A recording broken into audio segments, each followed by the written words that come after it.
I got time, cuz. Today I got time, cuz. You lucky on that day I was acting cool, cuz. What? Nigga, what's up? How gangster are you, cuz? I don't fuck with you, cuz you disrespecting me. I don't fuck with you, cuz you disrespecting me. I go hard, cuz. Hey everyone. Oh my gosh, today has been a crazy day. Iran said, today I got time, cuz. Okay, Iran has been crashing out. They've been on one. But before we go there, let me go ahead, make it a members only chat. We're going to get into some stuff today. Shout out to everybody in here. Thank y'all for coming. So let me, before the members get on me. All right, let's go ahead and get that started. You can feel free to join the membership if you want to chat early. But for now, it's the members, okay? So it's been a lot going on. Even with me, it's been a lot going on. Let me tell y'all first before we even get into all this stuff. So you guys know I'm supposed to go through a big medical procedure. Well, some of y'all know. But I was supposed to go through a medical procedure. Remember, I told you I was going to be leaving YouTube in March to go do that. Well, because of all this nonsense that's going on, I feel like nobody knows what's happening. This was supposed to be like my second week because today's the 11th. I was supposed to go on the first week of March. I've literally just been sitting, waiting, calling, and nobody knows anything. This war, well, whatever you want to call it, all this stuff that's going on is just having an effect on everything right now. So I'm going to hang in there. I'm going to just keep doing my videos and doing what I got to do until they can find me a date to come in and get the stuff done. So that's why I'm still here and it's March. Yeah, I too thought I'd be, busy, in the hospital. But right now, until I hear something from my medical team, I just don't know when that's going to be. So until then, I'm going to continue to spill this tea, do these live streams, do these videos. And I'm liking the video essays I've been working on as of late. I got a lot of really good feedback, so I thank you guys. The people who enjoyed the video that I did about were we groomed in the 90s and the 2000s. So I really appreciate that. And another thing, let me say this. And thank y'all for the prayers. I appreciate it. I do.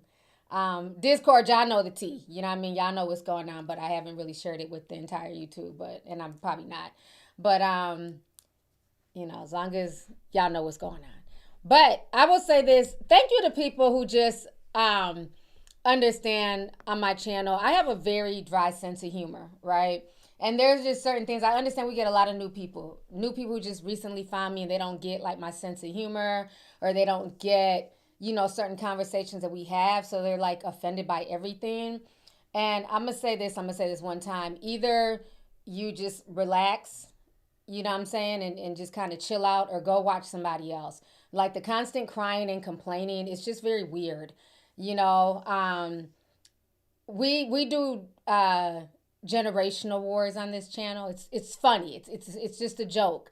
People know I love me some Gen Z. Okay, a lot of good people in Gen Z, hardworking young men and women. I go hard for Gen Z. Somebody was really offended because I said that Gen Z don't dance in the club. I mean, they wrote a whole dissertation on how when they go to the club, they dance and how dare I put everybody in the same box. Shut the fuck up with your dissertation, okay? Either enjoy the video or go elsewhere. It wasn't that deep. It was just some little shade, a little funny moment to kind of break up the monotony, And then when we was talking about the Zodiacs, another thing we do on this channel, we have Zodiac wars. So I don't need y'all's Bible thumping prophecies on how, Zodiacs are from the devil. Just shut up and let us enjoy our Zodiac wars, okay? It's just fun. It's just something to key at, okay? Everybody knows I've had my issues with Pisces, okay? But does that mean that every Pisces is a horrible person? No, I don't know every Pisces on the planet. And if you're a Pisces and you've never done anything to me, then why are you upset? I didn't call out your first and last name. I didn't dox you. A lot of really butthurt Pisces. I'm like, oh, y'all some emotional fish because I don't even know y'all personally. I'm talking about the few Pisces that I've met and I've led into my personal life. They just turned out to not be shit. And it's okay. But guess what? Maria's a Pisces. February. But that's like been one of my closest friends over the past 7 years. Devin in my Telegraph group. I've known Devin probably like 10 plus years. He's a Pisces. My favorite cousin, Tola, she's a Pisces. My little nephew, he's a Pisces. So clearly not every Pisces is bad. Can you just let us enjoy our zodiac wars? Because when people go in on Leos and say that Leos are stuck up and mean, do I sit and cry? I'm like, well, shit, okay. That's your opinion. I'm going to keep it pushing. Because you're not talking to me, because I've never even interacted with you. So, like, there's just certain things, honey. Shout out to the Pisces who just understood it, laughed it off. They know I've been going in on Pisces for years. My ex-husband was a Pisces. It's like a long-running joke. But there are some people were accusing me of bullying, like, seriously, because I was like, I don't get along with March Pisces, now I'm a bully. Some of y'all just need to relax. It's not that serious. And matter of fact, this past weekend, I was invited to not one, but 2 birthday parties of Pisces. I was like, oh, I'm invited, not the Pisces inviting this Leo to come out. And guess what? I had an amazing time. I had a really fun time this weekend. Went to 2 different Pisces birthday parties. Ate good. Danced my ass out because, you know, I'm a millennial. We dance, okay? So I had a good time. So shout out to all the Pisces. I know it's y'all season. Shout out to the ones who are not sensitive and don't take everything personal. It's just very strange. The few that were crying and accusing me of being a bully. I'm like, really? Did you just get here? Do you not get bullied every July when my season comes around? But yeah, that's what we do here. We have fun. We have, you know, generational wars, you know, Gen Z, millennial, Gen X, boomers. You know, it's just a way to just lighten it up. I have a wide range of people here. You know, I use words like the blacks, the whites, the Asians. Somebody got offended by that. You need to say Black Americans. You need to say Asian Americans. I don't think it's cool when you say the blacks or the Mexicans. Well, you're not going to tell me how I can talk. That's how I talk. It is what it is. The Mexicans are cool as hell. Why is that wrong to say? So, yeah, I know it's a lot of new folks here, child. And they don't know how we roll on this channel. But I have a dry sense of humor. We like to clown. We like to have a good time. We also like to talk about serious stuff as well. You know what I mean? So you never know what you're going to get with my channel. It's a mixed bag of nuts. I can talk about everything from celebrity gossip to political stuff. And that's how I like it. You know what I mean? So just don't take stuff super personal when we're going in. That's just what we do. If you just got here, just sit back and sip the tea. Okay? And let us who've been here, who understand the inside jokes, let us have our little kiki. I don't need dissertations. I don't need to be healed. I don't need any of that. Okay? Y'all know, before I start the show, I always have to, come through, I'm old, hoodie. I come through my little list of grievances. Now, I didn't like this comment. We gonna address this. Y'all know I have to have my little grievances every show. Now, back to the topic at hand, okay? Look, somebody said, la, la, la, Latina. Yeah, people are getting offended by that, too. I'm going to always be like, la, la, la, la, Latina. I love my Latinas, okay? Love y'all. I'm a bootleg comedian. You can't take me too seriously, especially when I'm joking. Y'all just got to lighten up. We're living in dark times. I'm going through a lot of stuff with my health, my mental health. So if I want to, crack a joke and drag Pisces for a good 30 minutes, just let me have fun, okay? Life is too short. Thank you. Risk R says, pop your shit, T. Thank you. I got a new jug, too. So upgraded. This one's a little bit easier to suck the straw. It's not as intense. So I like it. And then it, calculates, you know what I'm saying? 9 a.m. all the way to, 7 p.m. So got another water bottle. Yeah, we drink water around here. So that's my thing. I'm the water lady. All right, y'all. So it is a lot to talk about. A lot of people are worried. I've had a lot of California people, Discorders hit me up. My homegirl Latree hit me up. She lived in Cali for a while. I lived in Cali. Hell, I'm talking about her. We both lived in Cali, okay? We both lived in Cali for several years. I had a good time when I lived in LA. I loved it out there. But it is a lot going on, child. Now, first and foremost, there's a lot of things I said in my last stream. People were saying I was reaching, I was doing too much, I was fear-mongering. But damn, ain't it funny how a week later, a lot of the shit I was saying last week is coming to pass, okay? And we're going to get on that because I'm a Leo. So I'm going to let you know I need my pat on my back. I'm a cat. Okay, you got to pat me on the back. So let's start with what happened 2 days ago. Because we've been blaming, the man in the White House for this. But he was talking real greasy 2 nights ago. I don't know if y'all missed this. He thought it was sweet, bitch. Let me go ahead and pull this up. So 2 nights ago, he was on Fox News bumping his gums. He said this: Trump on the rise in oil in the Strait of Hormuz. These ships should go through the Strait of Hormuz and show some guts. That there's nothing to be afraid of. They have no navy. We sunk all their ships. So this is what Trump was saying on Fox News. He was saying, hey, we sunk their ships. They have no navy. You know what I'm saying? The U.S., we're the man. Go and get the oil through the Strait of Hormuz. Because right now in the U.S., we're suffering. Gas prices in some areas in Cali are $8. You know what I'm saying? Here in Minnesota, it's like $3.50 something. Close to $4. It cost me like $70 the other day to fill up my truck. So I'm just like, okay. He put out that warning. I'm like, well, it's very convenient how he can tell people, have some guts and, go through the Straits of Hormuz.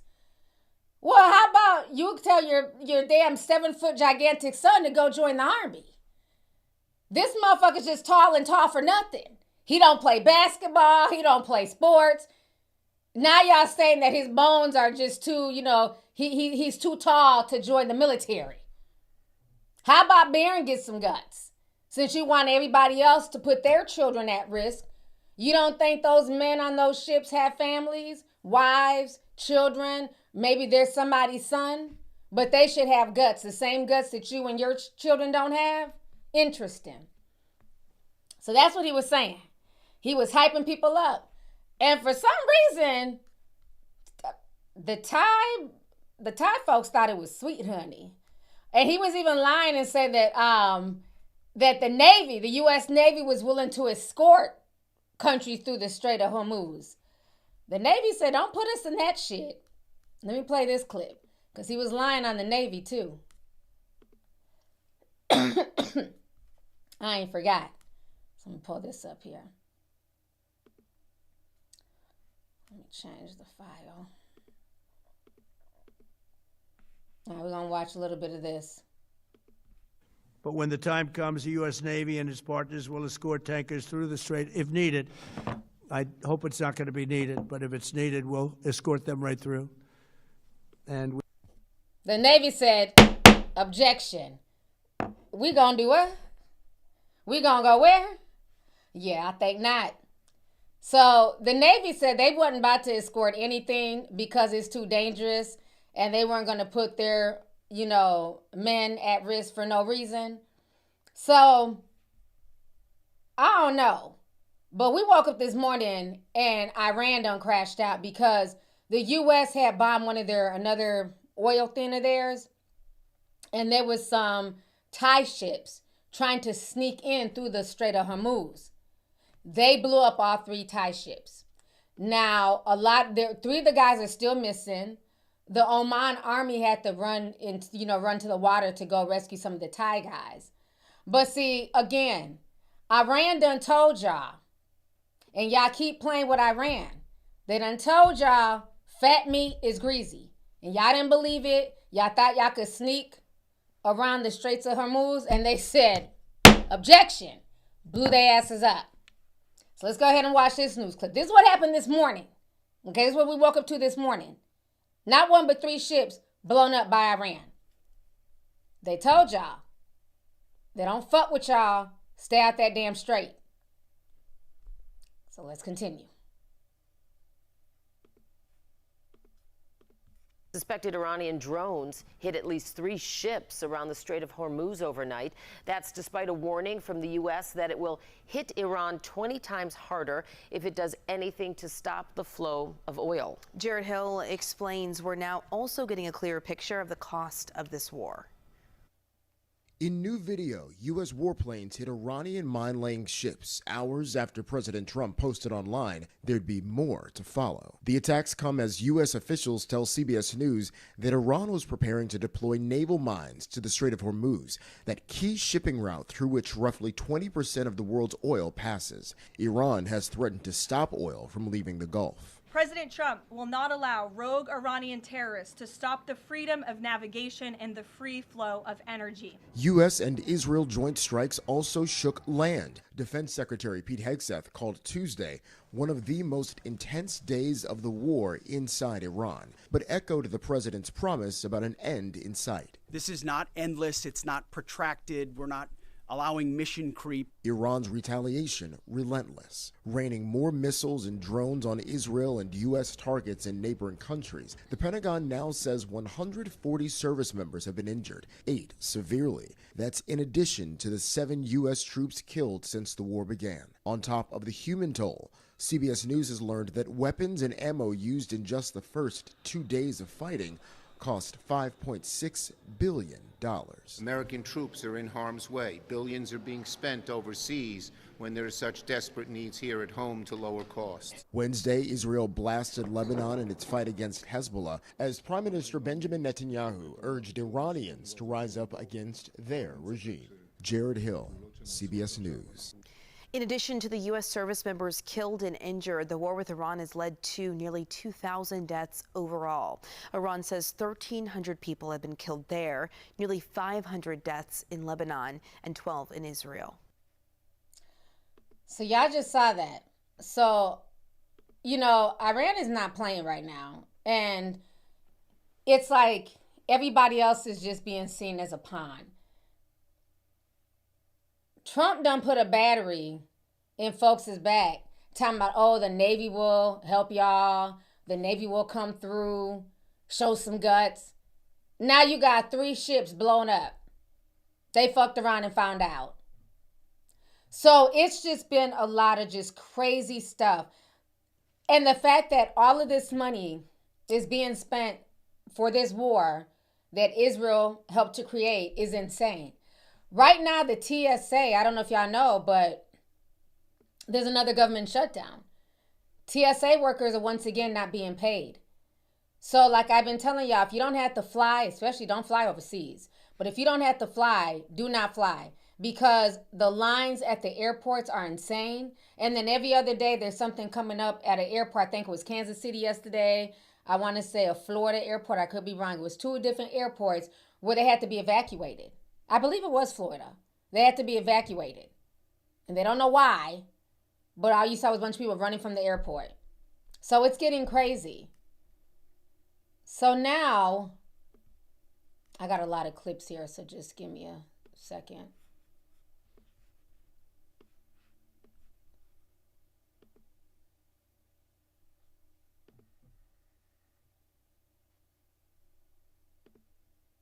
Okay.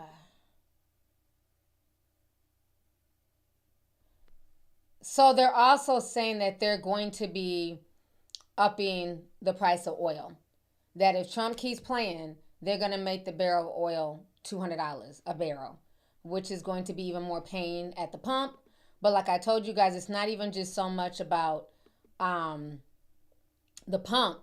We got to also think about things that travel, you know, needing gas and oil, the food. A lot of our food is shipped cross country. So if the price of oil goes up, price of food is going to go up. Plane tickets are going to go up. So everything is. So it's getting just really, really insane, all this stuff that's going on. Let's watch this video here about the oil prices. I'm just going to be playing a lot of like just different clips here. So this is going on right now.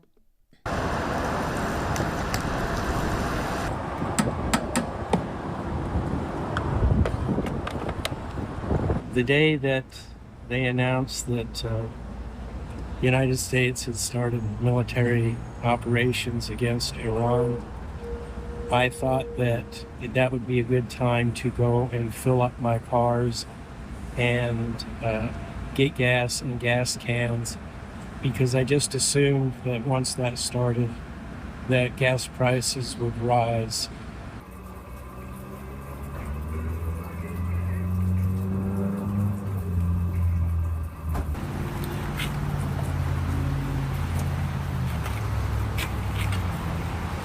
Yeah, it's crazy. It's it's not needed, especially at a time when people are already struggling, but not unexpected from all this turmoil that's going on. I'm not laughing at it. I'm laughing at the B-roll, because when you come from when you produce like content and you filming stuff, I'm just laughing at like the way the AP is shooting their B-roll. Sorry. The way they're shooting the B-roll is just trash. Like, they're just sitting there like, I'm just going to quietly film this person look sad and depressed and then hope that they'll come and talk to me. What the hell? The AP's wrong for that. But, everybody's dealing with it right now. The pain at the pump and everything else. And this war is not going to end anytime soon. It's just not. And right now, it's more and more different countries getting involved. Russia, China, So we're going to go ahead and watch this other video here.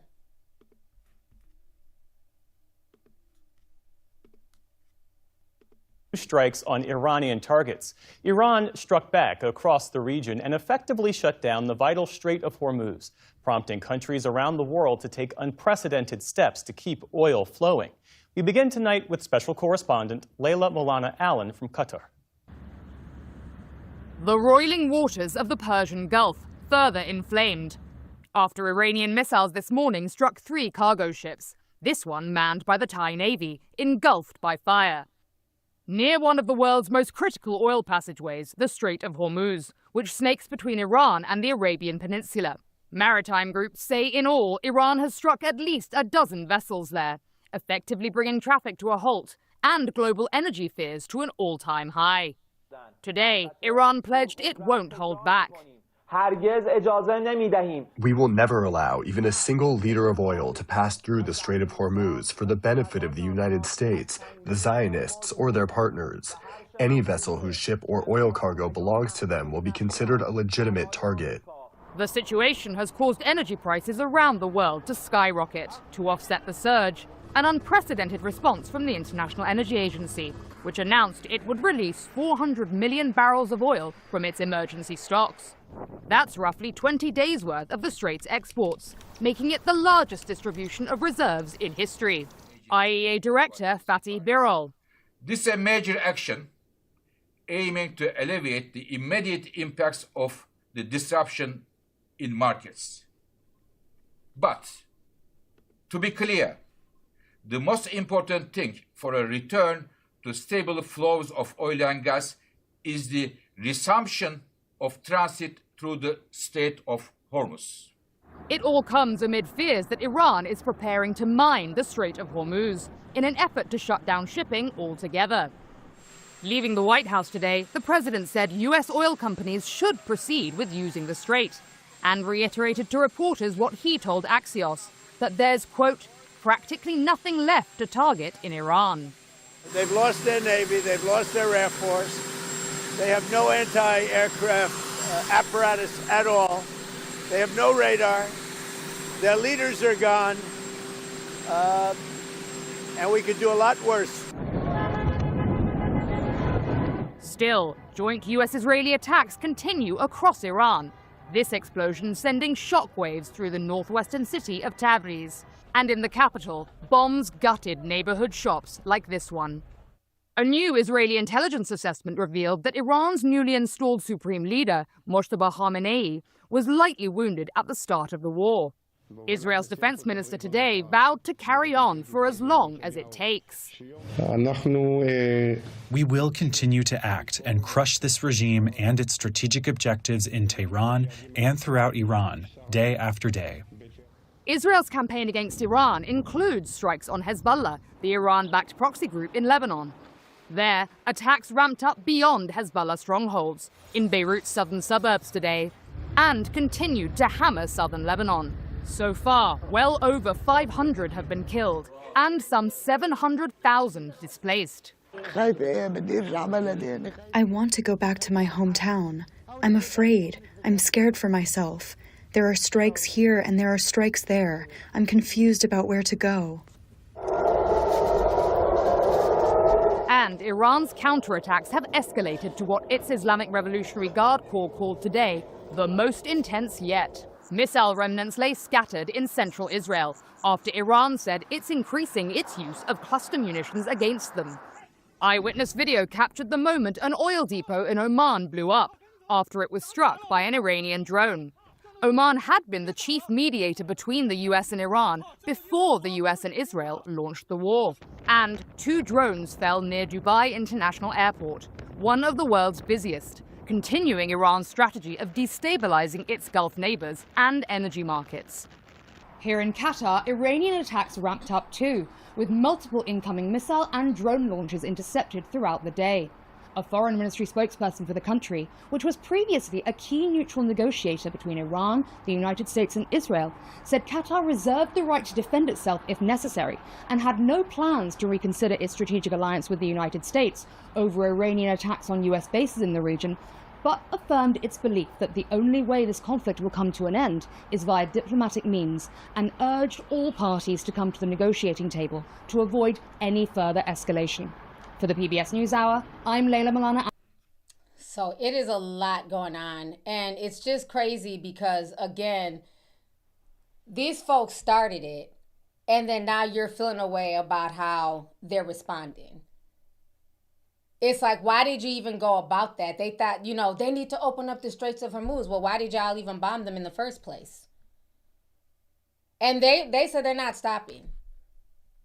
Like I told you guys last week about what Bin Laden said back in the day. Americans love life. But we here, we revel in death. Like, you know what I mean? Like, they're not scared to die.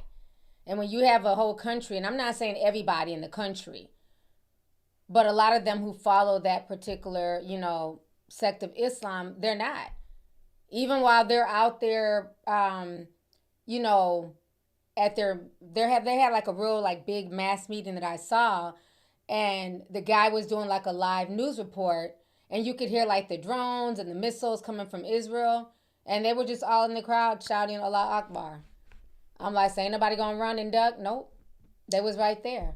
So it's just like their mentality is totally different. Here goes the video. Matter of fact, I found it. They went and started something that they thought was gonna be easy. They thought it was gonna be like Venezuela. They could come in, disrupt some stuff, and they would come on their knees, crying and begging, like, please leave us alone, and we'll listen to everything you got to say. And that's not what's happening. They're not backing down. This is the video here.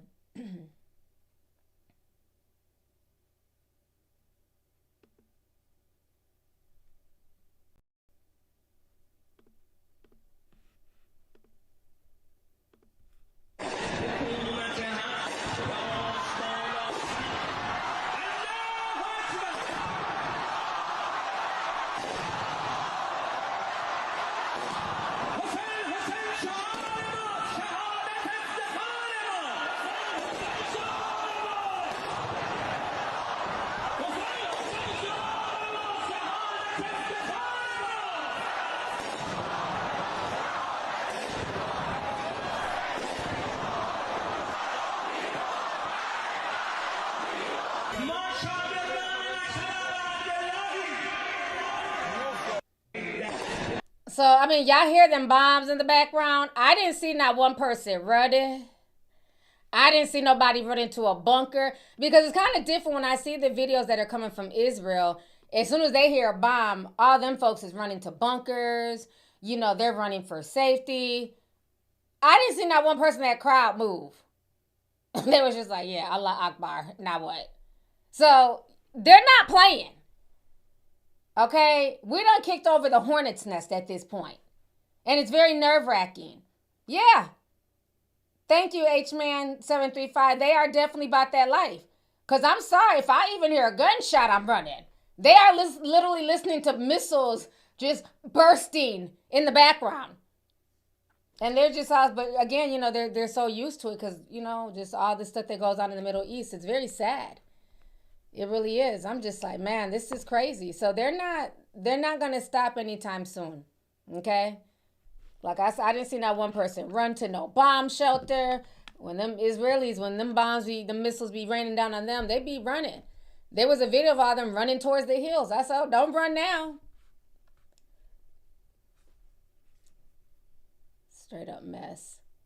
So now, this was the craziest thing that came up.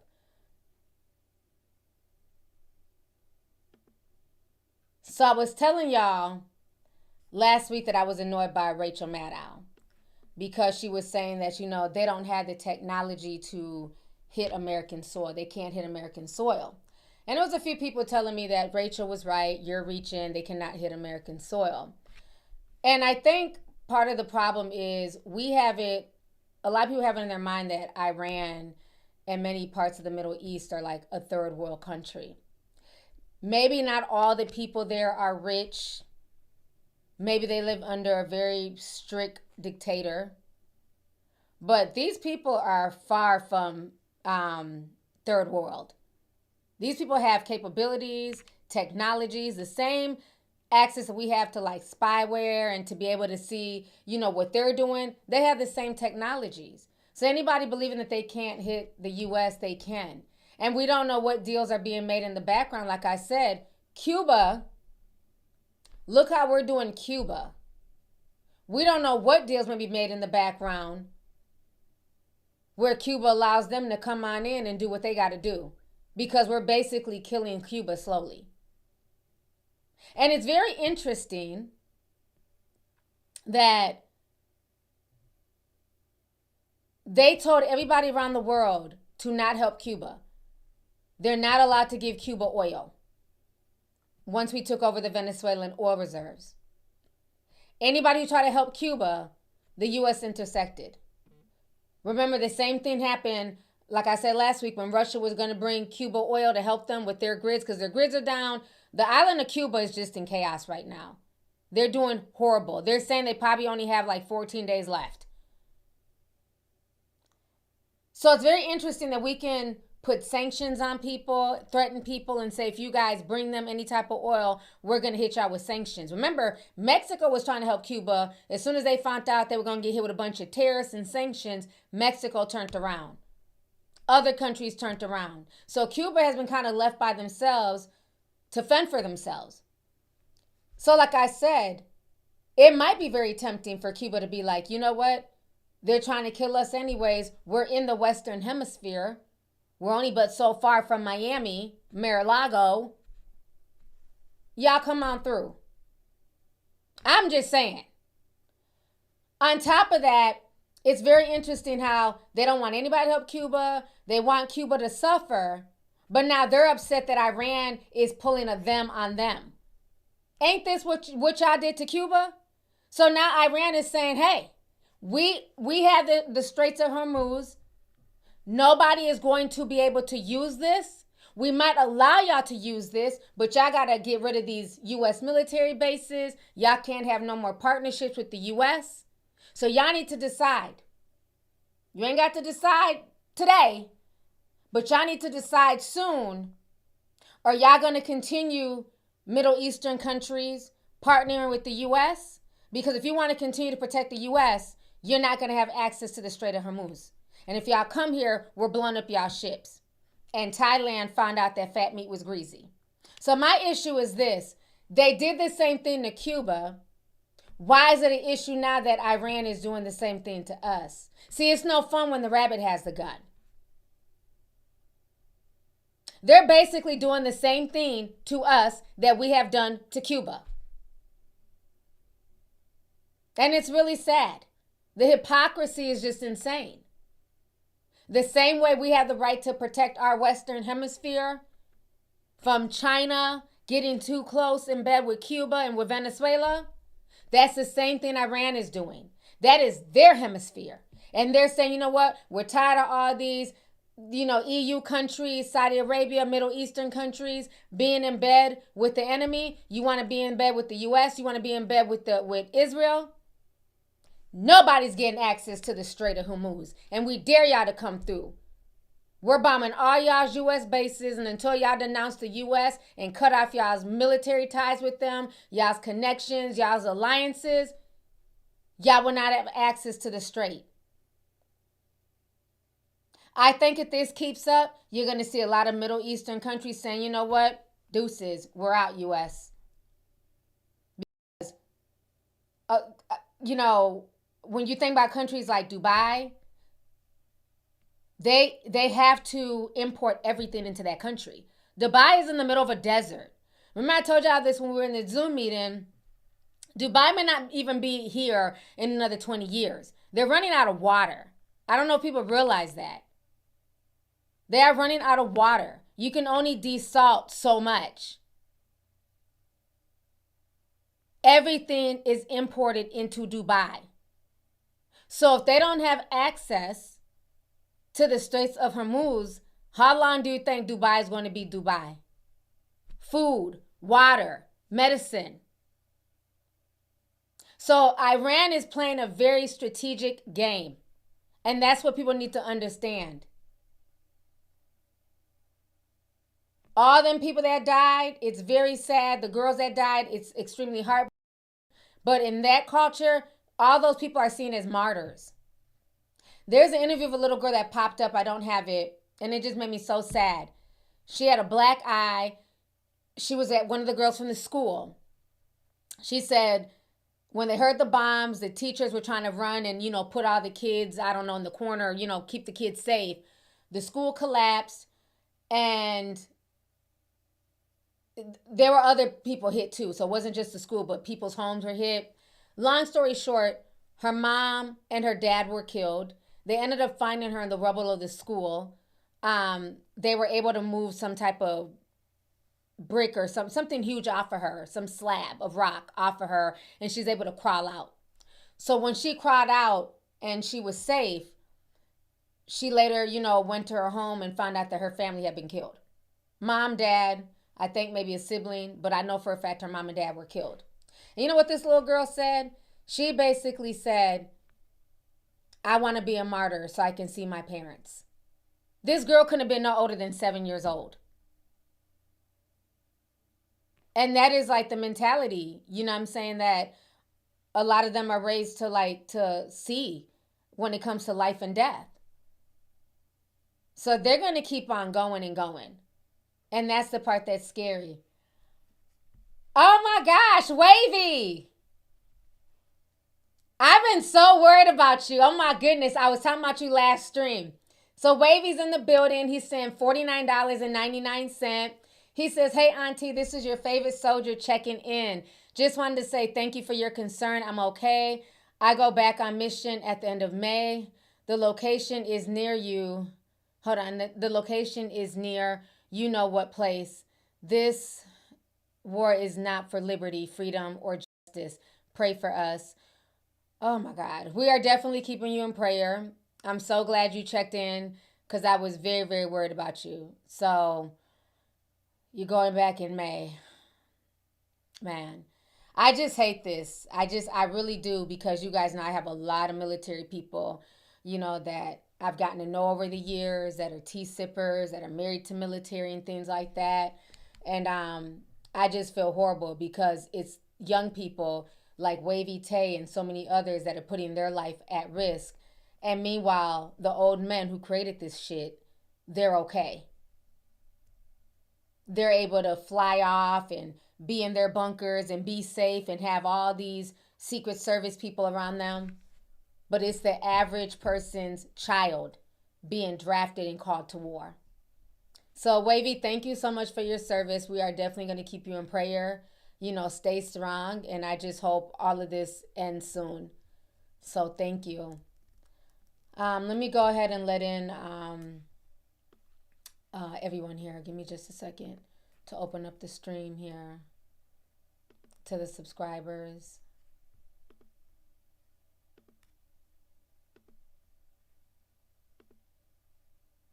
Why is it not letting me pick? Oh, here it is. 2 days. All right, come on in, y'all. So everybody should be in here now.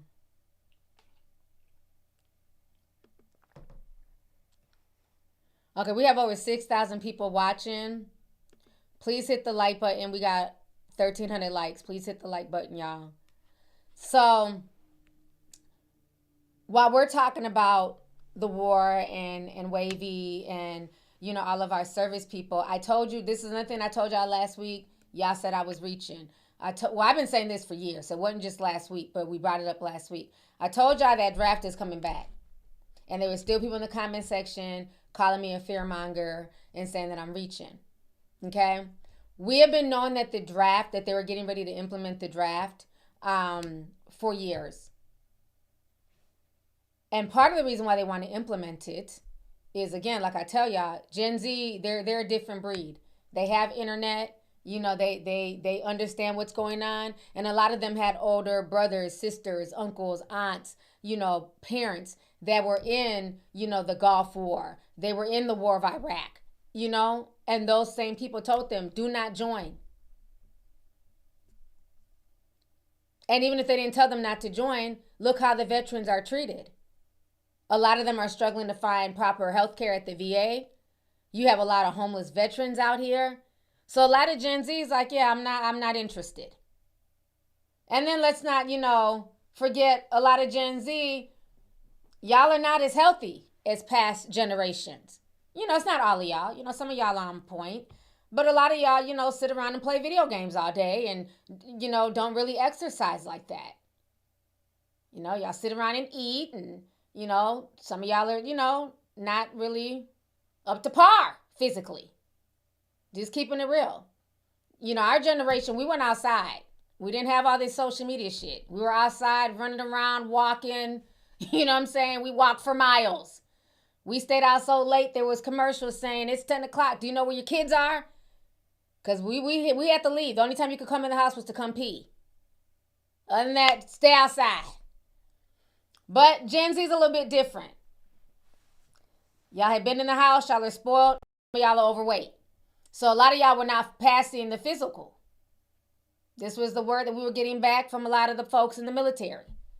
A lot of y'all weren't passing physicals. Y'all were too sensitive. Just a lot of stuff. So we knew eventually the draft was going to come back. But what they're also saying is that the veterans, people who are retired from the military, they may be calling them back into active duty as well if this continues. So this is getting very scary because you have people who have retired for a reason and they could be called back to go fight for something that they didn't ask for. So it was very interesting. Like I said, we were talking about the draft and oh, what do you know? Caroline Lovitz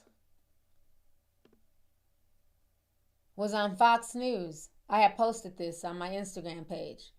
She was on Fox News talking about it because they asked her. You know, a lot of mothers are worried about the draft because a lot of our kids had to register, you know, male children, your senior year of high school. So a lot of mothers are worried. Somebody, Sierra said, T, the military did not tell you that about Gen Z. Yes, they did. Okay? Some folks in the military did tell me that. They said Gen Z is just out of shape. They're not passing the physicals. If you know, you know. But either way, the draft, they're trying to bring it back. Let me go ahead and play this video of Caroline Lovitz here. All right, this was her on Fox News. Out there are worried that we're going to have a draft, that they're going to see their sons get in and daughters get involved in this. What do you want to say about the president's plans for troops on the ground? As we know, it's been largely an air campaign up until now. It has been, and it will continue to be, and President Trump wisely does not remove options off of the table. I know a lot of politicians like to do that quickly, but the president, as commander-in-chief, wants to continue to assess the success of this military operation. It's not part of the current plan right now, but the president, again, wisely keeps his options on the table. So y'all just heard that. Mothers out there are worried that we're... She says that they are keeping, all cards on the table. I think my stream is going down. Can y'all see and hear me? It keeps crashing on my end. Hold on. Here we go. YouTube is saying that they're not receiving enough video to maintain a smooth stream. Can y'all see me and hear me? Because they're playing with my stream. All of a sudden, they're not receiving... All of a sudden, I'm glitching. Okay, I've hit refresh twice. Okay, I'm back. Yeah, they're saying I'm getting a YouTube error. Okay, I'm going to keep going. Anytime we talk about real stuff, here come the issues. Okay, I'm just going to keep going. So now, ever since Caroline Leavitt has said that, there's even more stuff coming out about the draft. Let me see, I think it's this video. Yeah. So let's watch this one real quick. Oh, hold on. Very good question. All U.S. Men, that is citizens, non-citizens, even undocumented immigrants, are... Hold up! Objection! Did he just said undocumented immigrants? Remember last week when I told y'all that I found it very strange after, let me come back on the screen real quick. After Trump caused all that chaos here in the Twin Cities, that all of a sudden he was like, he did a whole about face last week and was like, yeah, we're going to slow down on the deportations.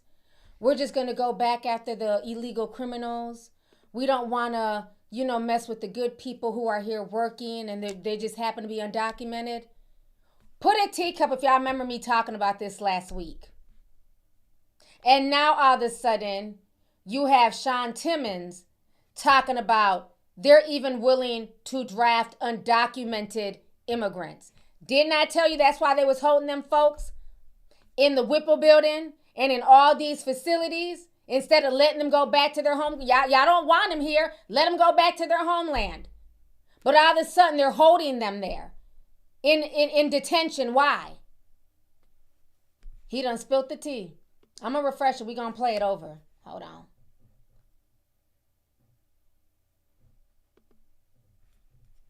Make sure it's in. We're gonna play it all the way through. Because I talked about this last week and I was telling y'all.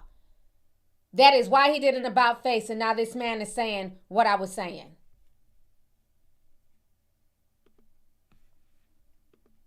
Eligible and ineligible for the draft?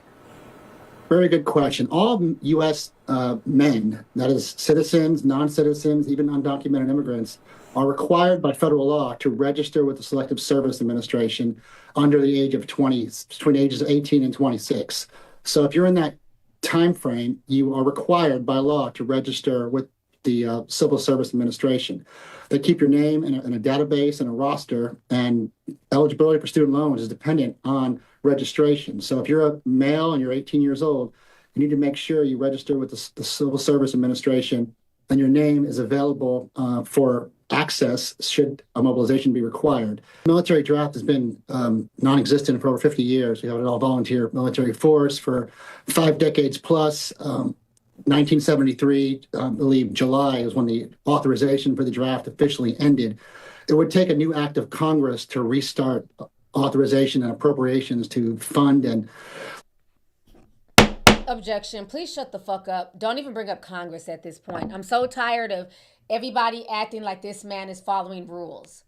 Please stop bringing up, oh, you got to go through Congress. You got to go through the Supreme Court. Did he go through Congress when he started this war? No, he didn't. Why do they keep bringing up Congress and you know, like the laws matter? Let's continue. logistically implement a draft. So I think it's highly speculative. You would probably need to see something along the lines of World War III, either a conflict with Russia or a conflict with China, or some other unforeseen national emergency before the United States were to fully implement the protocols in place for a draft. So I think even a ground invasion of Iran, which is highly unlikely, would probably be handled by the current active force and the reserve force. Who would be eligible and ineligible? So you're saying, oh, if China and Iran come into play, then that may qualify for the draft. Interesting. Let's see here. Oh, what's this? Let's bring some receipts. Because it looks like China and Russia have stepped into the chat.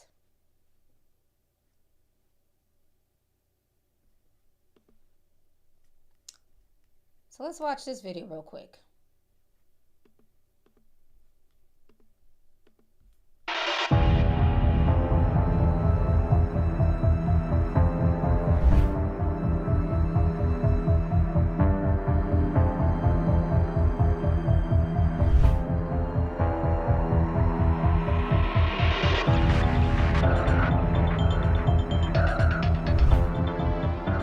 The world just entered a dangerous new chapter. Russia and China are now openly backing Iran's new supreme leader, Mojtaba Khomeini, and their warning to the US, absolutely chilling.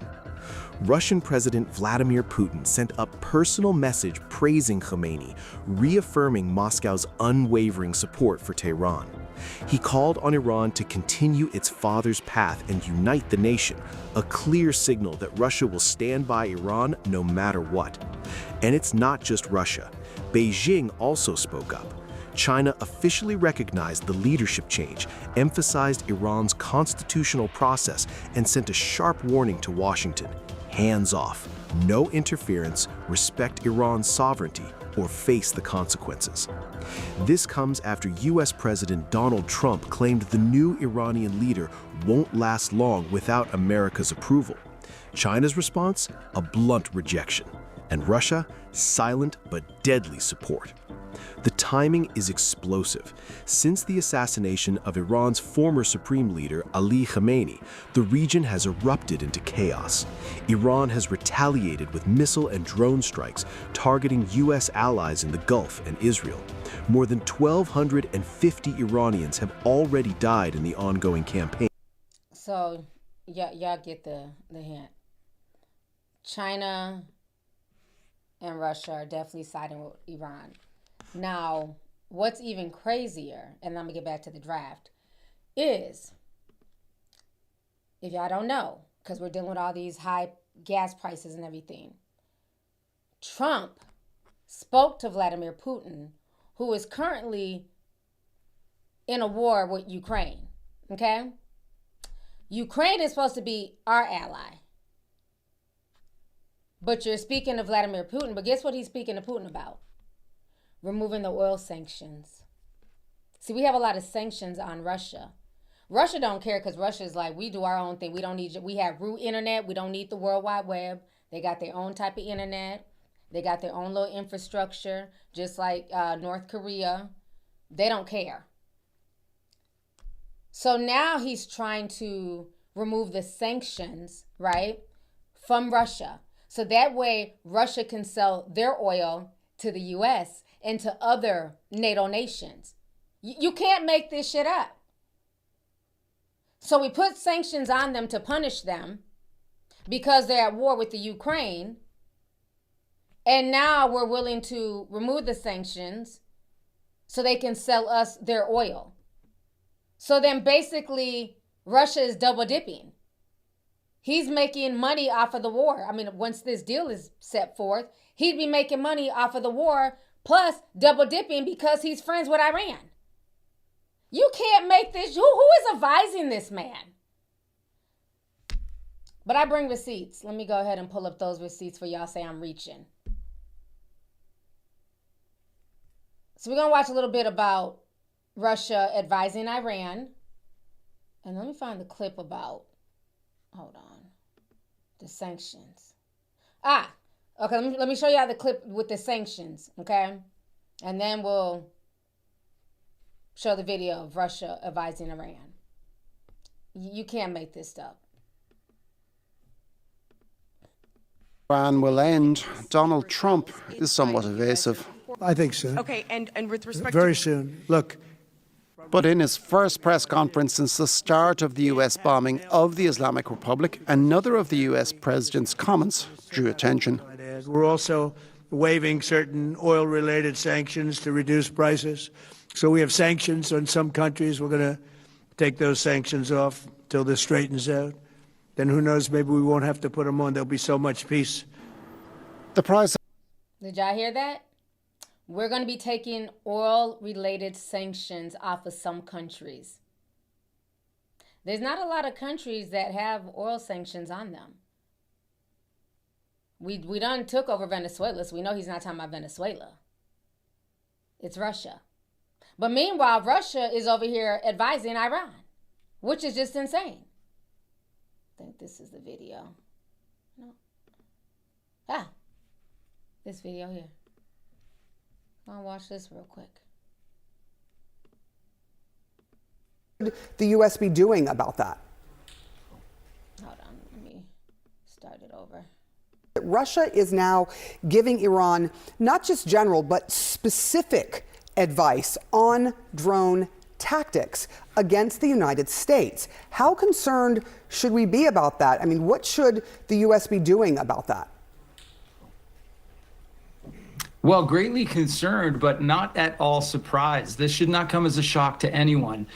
The alliance between Russia and Iran has always been very close, and it's become crucially important to Russia over the last few years based upon their isolation from the rest of the world as a result of their unprovoked attack on Ukraine. So, Russia depends on Iran. Russia is using Iranian military hardware, drones, all sorts of things to support their war effort in in Ukraine. They are not going to risk that relationship now. And all of a sudden, the tables have turned. They have something they can offer the Iranians, which is the benefit of their expertise and targeting capacity from their time targeting Ukrainians. It should not be a surprise that they are offering that intelligence to our enemy, because the Russians owe us nothing. We are not friends with the Russians. They are a perennial existential threat. And so we should not be surprised to see them lining up against us. We do have exclusive new reporting about the close partnership between. And what's also interesting is that now we're also willing to waive sanctions on Russia so we can get their oil. So this situation is insane.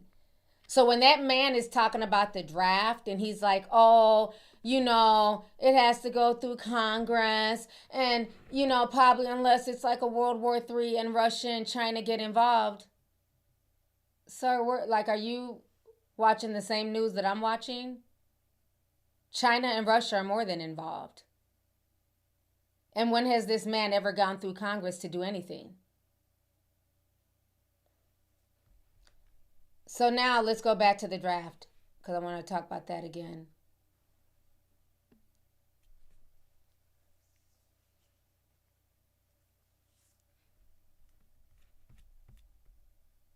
I'm just trying to see some of the comments. See here. Somebody says so much for peace. Russia is giving Iran U.S. intelligence. Yeah. He's playing both sides of the aisle, as he should. Russia don't owe us anything. We've been siding with Ukraine this whole time in the war against them, and they have their oil. And, a lot of people are saying, what about the fracking in the U.S.? Yeah, they did do a lot of drill, baby, drill. Go and ask people who shrimp for a living in the Gulf Coast in Louisiana. Ask them what that fracking has done to their livelihood. The people who fish and shrimp and get us our seafood, our crab boils and the shit that we like to eat. The shrimps and the seafood down there is dying because of the oil spills, the sludge. That is why they didn't want the fracking here in America. It's destroying the infrastructure down there in the Gulf. So a lot of those shrimp farmers or shrimpers, I don't know what you call them, shrimp boat captains, like in Forrest Gump, they are going through it down there because of the fracking. And of course, the people who own the fracking, it's a monopoly, billionaire class. So a lot of the shrimp is coming up contaminated, the seafood. And a lot of those poor men down there were big Trump supporters, and they've gotten their wake-up call just like the farmers in Nebraska. So that, yeah, I've seen some people bringing up fracking. The fracking ain't fracking. It's destroying more of the infrastructure than it's helping us with oil and gas, to be honest with y'all. So it's just insane. So let's go back to the draft.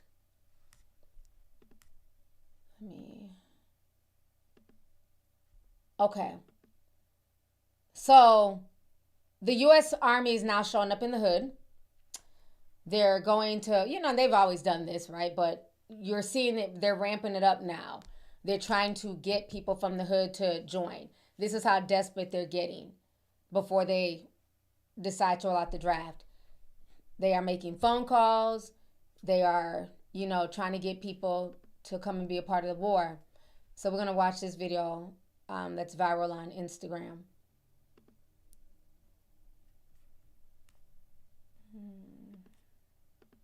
There we go. Yeah, this man right here must be lost. He over here trying to recruit us for the war. Recruiting us for the 2026 war. I tell you, listen, sir. Maybe before the pandemic, you would have had us. Maybe me. I would hold the door too for you. But right now, don't come over here bothering our people. Hey, tell him to go. Hey, UT right over there with them little active HGH Avenue white boy. Them bitches on the Ritalin and the Adderall. Go with them crackers at. This a cracker war. This ain't a nigga war. If I want him, come on your block talking about it. Do you want to know? This is a crack. This ain't your war, boy. Pigmentation. What this shit? Melon. We got melon. This not a melon field war. It's an unless melon field war. Cracker war. It was good talking to y'all, boy. See you later, alligator. Yes, sir.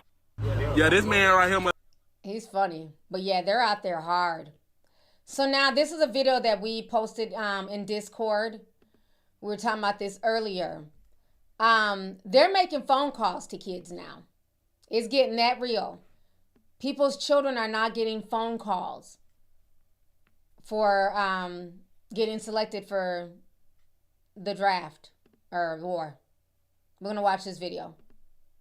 So this is, I don't know if anyone else got this phone call, but literally just seconds ago, I got a phone call from an unknown number. An unknown number, but it was the Navy or? The Marines. Okay, they said they were the Marines. Now, my daughter said she never registered in high school. She is a college student now. She said she never registered. Parents, listen, please start screening your children's phone calls 16 and above. Screen these phone calls. Because my daughter repeats, she never signed up for it. They just contacted her to ask her if she was still interested. And I'm like, oh, I don't know if she's interested, but she's in college. He's like, oh, okay, but we still just want to ask her how she's doing with tuition and stuff. We can help pay her tuition, whatever. She's a legal age. I didn't deny the phone call. So, of course, I'm standing here as they're on speakerphone. Basically, my daughter's like, I never signed up, but okay, fine. I'll listen to your questions or whatever. He's asking her numerous questions. My daughter is smart enough to mention, to magnify the things that she know that she would disqualify for. Thank God that she was smart enough to magnify the things that, like her asthma. She's had multiple surgeries on her feet. She was born with missing bones in her feet. So she's had to get implants and reconstructive, and she still has one foot to go. So these things will disqualify her from being in this war, what's going on right now. But basically, underline what he said at the end of the conversation is, I know you said, what he said, I know you were just on the list is what my main thing was. He was like, you were on the list. I don't know what list. Oh, yeah, he said you were on the list, and I know you say you're not interested, but I have to ask you these questions. Yeah. I have to ask you these questions so your name can be taken off the list. If you listen and pay attention to what this man has just said, basically, my kid name is on a list to be drafted if possible. But she just got herself off this list. Parents, please listen and prepare your children for these phone calls. God forbid if they have your kids' direct phone call, the phone number, or if they have your phone number. If they have your phone number, you could probably monitor it the way I did, or maybe you could put a stop to it. But all in all, you're going to have to get your kid name off that list if you don't want your kid there. And thank God my kid has medical reasons to back her up of why she cannot participate in or stay on this list that they have. Whatever list that they made up to tell me she signed up for something that she had never, ever. So y'all just saw that. First of all, can we give a shout out to the millennials out there? Y'all just look young. The millennials just, child, I thought they were sisters at first. I didn't realize it until she started talking. That's the mama. Okay? Millennials are out here just, shining. But yeah, there's a list. Some type of list out here. So you might want to have a conversation with your kids so they don't be bumping their gums and telling all their business and letting, the person who calls them, letting them know that they're big and strong. Yeah, I'm 6'4", 250 pounds. I be at Lifetime Fitness every day. Yeah, you may not want to say, but tell me you got a club foot and a slow walk. I don't know. But like I said, something ain't right. It's just, the whole thing is just, it's just creepy what's going on. But they want you to believe that, if you say that the draft is real, you're reaching. They're definitely aiming to do that. Once they're able to put all the people who are in the army, in the military out there, and they bring out the retirees, then what's left? Again, that's if this war keeps going. Remember, he initially said that he sees this war going till September. Then he lied 2 days later and said the war should be over soon. This man don't know if he's coming or going. He really don't. So now let's go ahead. Okay, we hit on that.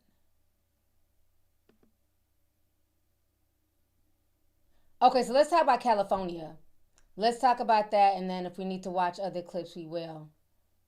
Oh, okay, I did have this Chinese clip. Basically, like, the Chinese are, like, sending a warning to America.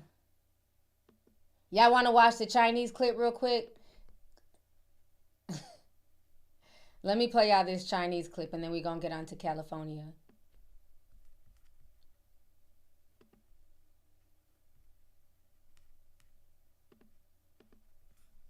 Okay, let's play this real quick. Has already broken out. And this war was not started by Iran. It is started by Israel, coupled with the United States. So the United States and Israel are engaged in this war of aggression against Iran, violating Iran's sovereignty and territorial integrity. And the Chinese government emphasized that Iran's sovereignty and territorial integrity should be fully respected. China is calling for de-escalation and ceasefire immediately, because otherwise you do not know how much evil this whole situation may degenerate in, because this may degenerate into a regional war or even with more global implications, because first of all, energy security will be undermined, and it may also lead to a big financial crisis. So the world itself will suffer the consequences of this unwanted war launched by the United States and Israel against a sovereign country. And Iran is now exercising full right of self-defense against the aggressors. So, Victor, what about when it comes to international law and UN Charter? Do these military actions by U.S. and Israel violate those? Absolutely. I think in this particular case, Israel committed act of aggression against Iran, and the United States aided and abetted Israel and joined in this act of aggression against Iran. By international law, there should be no doubt that Iran is under attack and is suffering the consequences of this aggression. And I think Iran has full justification to fight back. Now, several countries, including Prime Minister of Britain, said Iran has been attacking several other countries. It's because these countries host U.S. military bases. And from these military bases, acts of aggression has been committed by the U.S. troops and military facilities based in these countries. And I think by international law, Iran has full justification to strike back. But of crucial importance is what China is calling for: de-escalation and ceasefire, and go back to the negotiation table. It is truly a double standard for the United States to engage in negotiation all the time until the moment they struck at Iran. So I think this has destroyed and undermined the trust the United States need to possess as a major power. Yeah, you make a good point. So they're keeping it real. Again, y'all know China don't play about their buddy. They're like, this is having a, economic impact, a global. This is affecting everybody.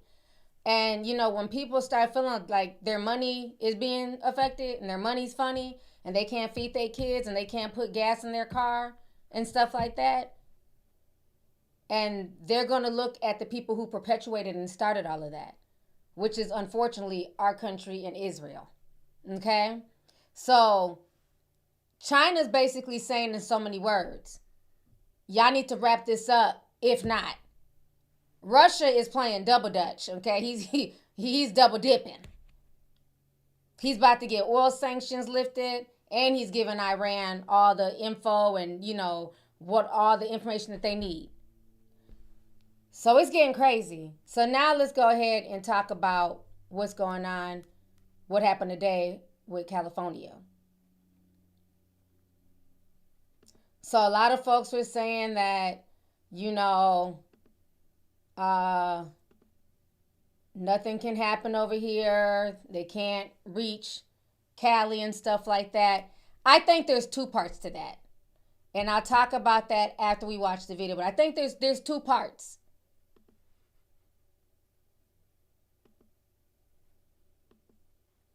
I can find a dang on Cali video. Hold on.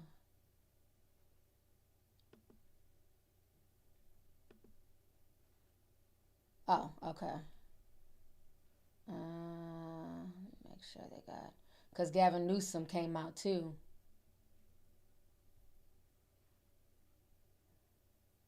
I don't like this video. This one's super long. Let me find a more updated one. This one like 4 hours ago. Hold on. Find a different clip.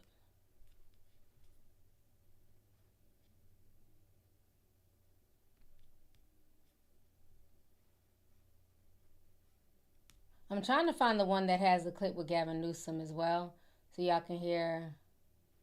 Oh, this is a more updated one.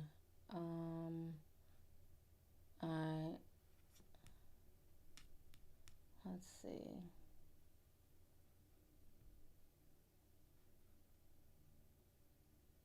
All right, we're just gonna watch this updated clip,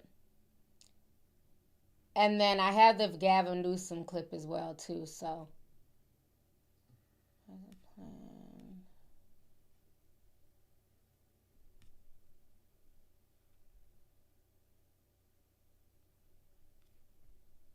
Okay. An ABC News.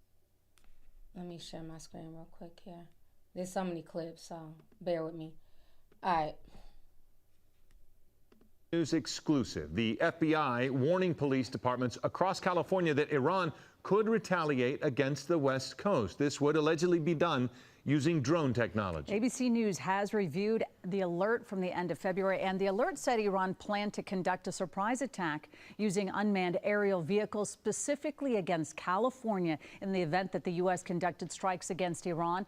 The alert did not have any additional information on the timing, method, target, or perpetrators of the alleged attack. Now, this warning comes as the Trump administration launches more attacks in Iran. ABC's Olivia Rubin is following the overnight strikes. Today, fire and fury in the Strait of Hormuz. This cargo ship from Thailand on fire. Officials now say 3 crew members are missing, 32 rescued. Several cargo ships in the strait hit by unknown projectiles, according to the British Maritime Authority, Iran claiming responsibility for 2 of those strikes. The strait, a critical passageway for the world's oil supply, now essentially closed. This is one of the pressure points that Iran knew he could use to really force the United States potentially to stop the conflict. If they can do this successfully, they're going to stop 20% of the world's oil supply. There are reports Iran is planning to use mines to further disrupt the flow of oil. The U.S. releasing a new video this morning of strikes on Iranian naval ships, saying it's destroyed 16 mine-laying vessels near the strait. The U.S. now says American forces have struck more than 5,500 targets inside Iran since the war began 11 days ago. U.S. Central Command giving an update this morning. Every day, we're striking hard at Iranian ballistic missile and drones. Okay. Let me get y'all the Gavin Newsom clip of what he said. Give me just a second to get that. The human cost playing out too. Tonight there is mixed reaction here in Southern California.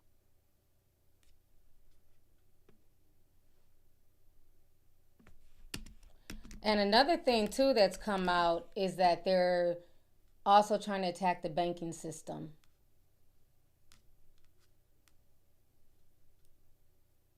Okay, so this is Gavin Newsom. As it relates to... Why does they have this looking cartoonish? It looks like it's AI. Hold on. All right, this is better. All right.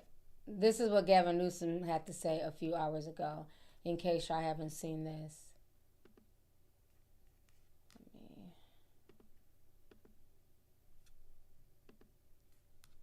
As it relates to drone strikes, we've been aware of that information. We've been working collaboratively through the SOC, which we established right after the war began, the State Operations Center, working with the Office of Emergency Service, but also working locally to make sure we transmit any information that we have received, and we're aware of that, which has been reported, I think, by ABC7. We're aware of that information, and we transfer that information in real time to our local partners. Drone issues have been always top of mind, and we've assembled some work groups specifically around those concerns. But that's all I'll share at the moment. I have nothing more insightful beyond just what's been reported and how we're transmitting what we know to our local partners, which is critical. As it relates to drone strikes. Okay. So let me say this. Let me come back on the screen. So this is my opinion. I definitely feel like Iran has the technology to touch the United States. I definitely believe that wholeheartedly. That if they want to, they have ways to touch the United States all the way from Iran. And I'm not just saying with like sleeper cells and like, the obvious, but I'm talking about with their own missiles and drones and stuff like that. I believe that they have technology that can reach that far. Don't care what nobody says. But I also understand the corruption that is our government, unfortunately. And the thing that's scary is that we live in a time and space where we can't even trust what we're being told. Hell, you can't even trust half of what you see because it could be AI. So who's to say that this may not be a plot or a scheme set up by Todd in Israel to do some damage to California and then blame it on Iran? Y'all get what I'm saying? So while I do believe they do have missiles and military power that can touch us, I also got to give our own government, and especially Israel, the side eye, because they're willing to do false flags. 9/11. to get their way. This whole attack was bullshit. Even they found out that one of the drones that hit in the UAE, people were saying, oh, it was Iran. But witnesses on the ground said, no, the missiles came from over there. It came from Israel's way. Iran is shooting from this away. And then when they went and found the shrapnel and the pieces, guess what? Came from Israel. So at this point, I don't put nothing past any of these folks. And let's not forget that lunatic Senator Lindsey Graham, he acts like he might as well just be all for Israel, because the stuff that he was saying it's just been disgusting. Dude is a weirdo.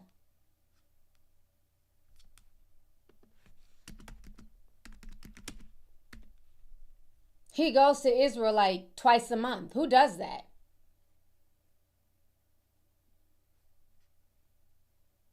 He's just been saying like a lot of like really crazy stuff. Here goes one of the things that he said.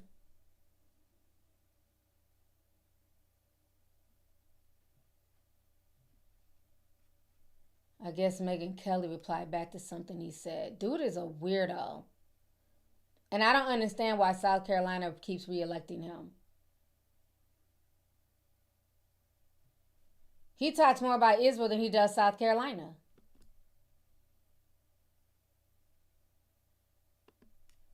So here goes 2 clips of just this weirdo. When this regime goes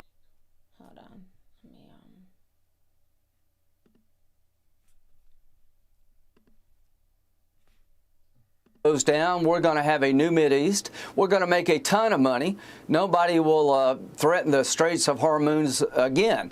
But Donald J. Trump saved the world from real chaos. Can you imagine a year from now? What would it cost America if Iran had 11 nuclear bombs to threaten us? They would hold us hostage. We would be held hostage in perpetuity by this terrorist regime. So the money we're spending is a good investment to take down a regime that's been the largest state sponsor of terrorism, has got American blood on its hands. And when this regime falls, it's not if, when. We're going to have a gateway to peace. And the next thing that will happen is Saudi Arabia will recognize Israel. And that will be the biggest change in 2,000 years in the Mideast. And Donald J. Trump is the man to make it all happen. When this regime... This dude legit looks like a reptilian in the eyes. I don't care what nobody says. His teeth, he doesn't even look human at this point. He's like a bloodthirsty demon. The fact that he's talking about we're going to make tons of money, who the fuck is we?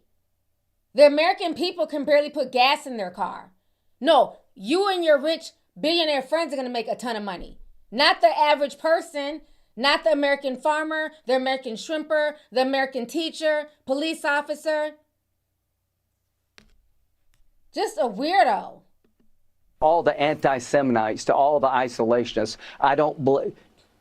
Forget it. I'm not with you. I'm with Israel. I will be with Israel to our dying day. They're the best ally we could hope for. So we have a commander-in-chief in President Trump, who I think is Ronald Reagan plus.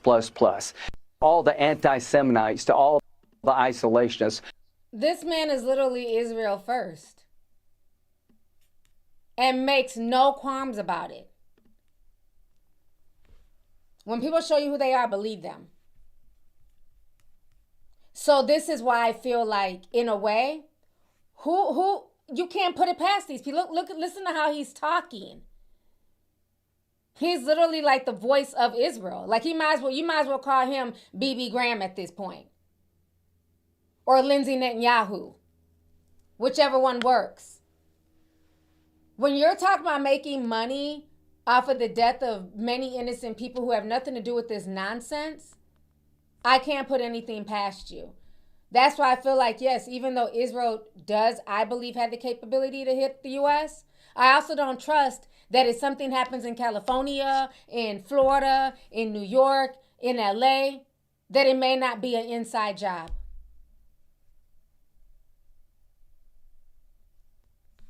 The whole thing is just disgusting.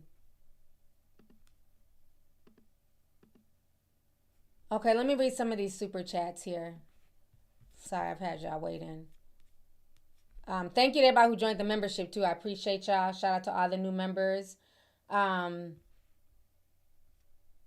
see here. Let me go up to the top. Oh, I've been on here for an hour and 25 minutes. Okay. Therapy Queen 4356 sent $50. Says, hey T, stopping by to show some love in these trying times. All we can do is pray and pray. Be safe, everyone. Thank you so much. Miss you, sis. I hope you're doing good and hanging in there. Thank you for coming through and just supporting the channel. We are definitely in a lot of trying times. There's a lot going on right now. Geechee93. Shout out to my Gullah Geechee people. She sent $19.99. Thank you so much for the super chat. I appreciate you. Let's see here.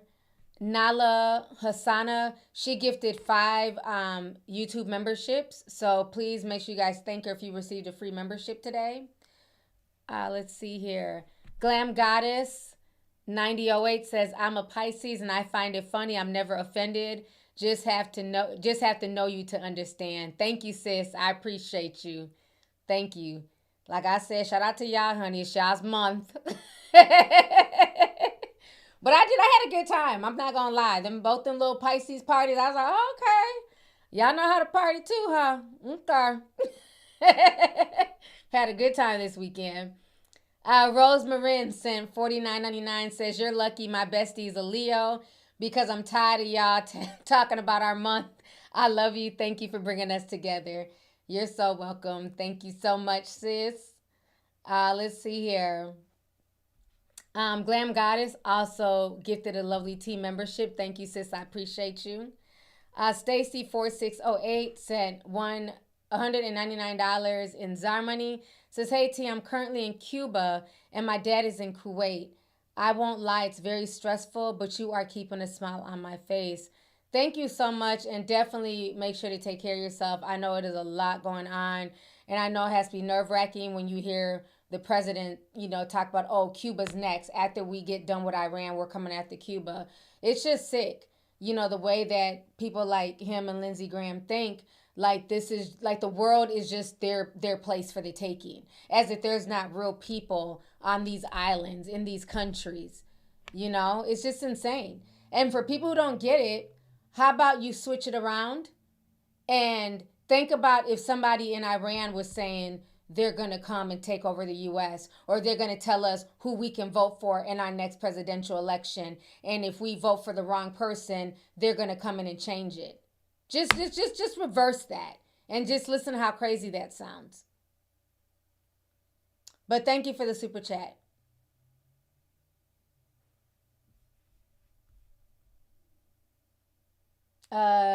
Jess Me Blue 416 in the chat said, my birthday is today. Well, happy birthday to you. Thank you for joining me for your birthday. I hope you're having a wonderful day. Let's see here. Crystal City 369 sent $10. Says, one thing I will say is you've caught out a lot of things first for many years. I give you credit because you know your stuff and what you be talking about. I think you're low-key psychic. Thank you so much. I appreciate it, sis.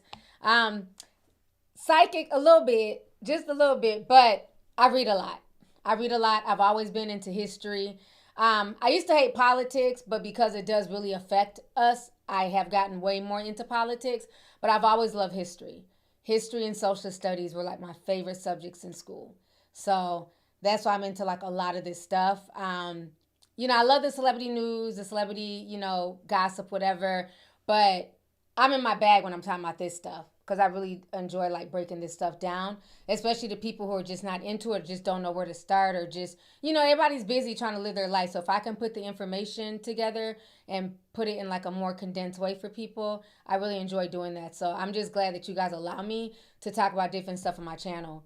Because some people's channels, they're not allowed to be anything but one way, So I'm just glad that I have a supportive fan base, tea sippers, that we can go from talking about, nostalgic stuff to, you know, celebrity stuff to like real world politics. And I really appreciate that. You know, there's a lot of like I have like some of like the dopest supporters, you know, super smart, sharp, you know, so I enjoy the dialogue. I enjoy the discussions. Let's see here. Trixie Wilson, thank you for the 99 cents. I appreciate you. Team Natural Hair Girl sent $10. Says, T, you've been my favorite YouTuber since 2016. You keep getting better. I don't watch the news. I barely do social media, but I faithfully keep up with you, and your personality is everything. Leo gang. Gang, gang. Thank you so much, sis. I appreciate you. Thank you for the super chat as well. Chemistry. Hopefully I said that right. Thank you for the $1.99. I appreciate you. And you put the little microphone, drop the mic emoji. Thank you. Michelle Gray 5967 sent $10. Said, I started my survival pantry February 2025 when I saw the way the country was heading. All I need is a generator and we'll be Gucci. We'll give you credit for that sense of security. Thank you so much. I appreciate that. And I know that's one of the things that my friend was saying is that in California, some people are getting text messages and things like that telling people to prepare. You know, and it's just like you're sending out these messages to prepare, and it's like, where are people supposed to go? You know, we remember what happened during the LA fires, like how people were stuck in the canyons and all the traffic. It's insane. But like I said, that's why I was trying to really encourage people last year to get into gardening. And I'm so grateful that at least like 85% of the Discord, you know, got involved, started their grow kits, you know, and it'll be even easier this year because we started everything last spring. So as it's warming up, it'll be easier, you know what I'm saying? But definitely start growing your own food. I did videos this weekend because I got a bread maker, not a bread maker, it's a mixer. And I got it for like $40. I'm like, you know what, I don't want to buy a big old KitchenAid. You know, I don't have a whole bunch of kids to feed. You know, just something that can at least, I can put in 2 cups of flour.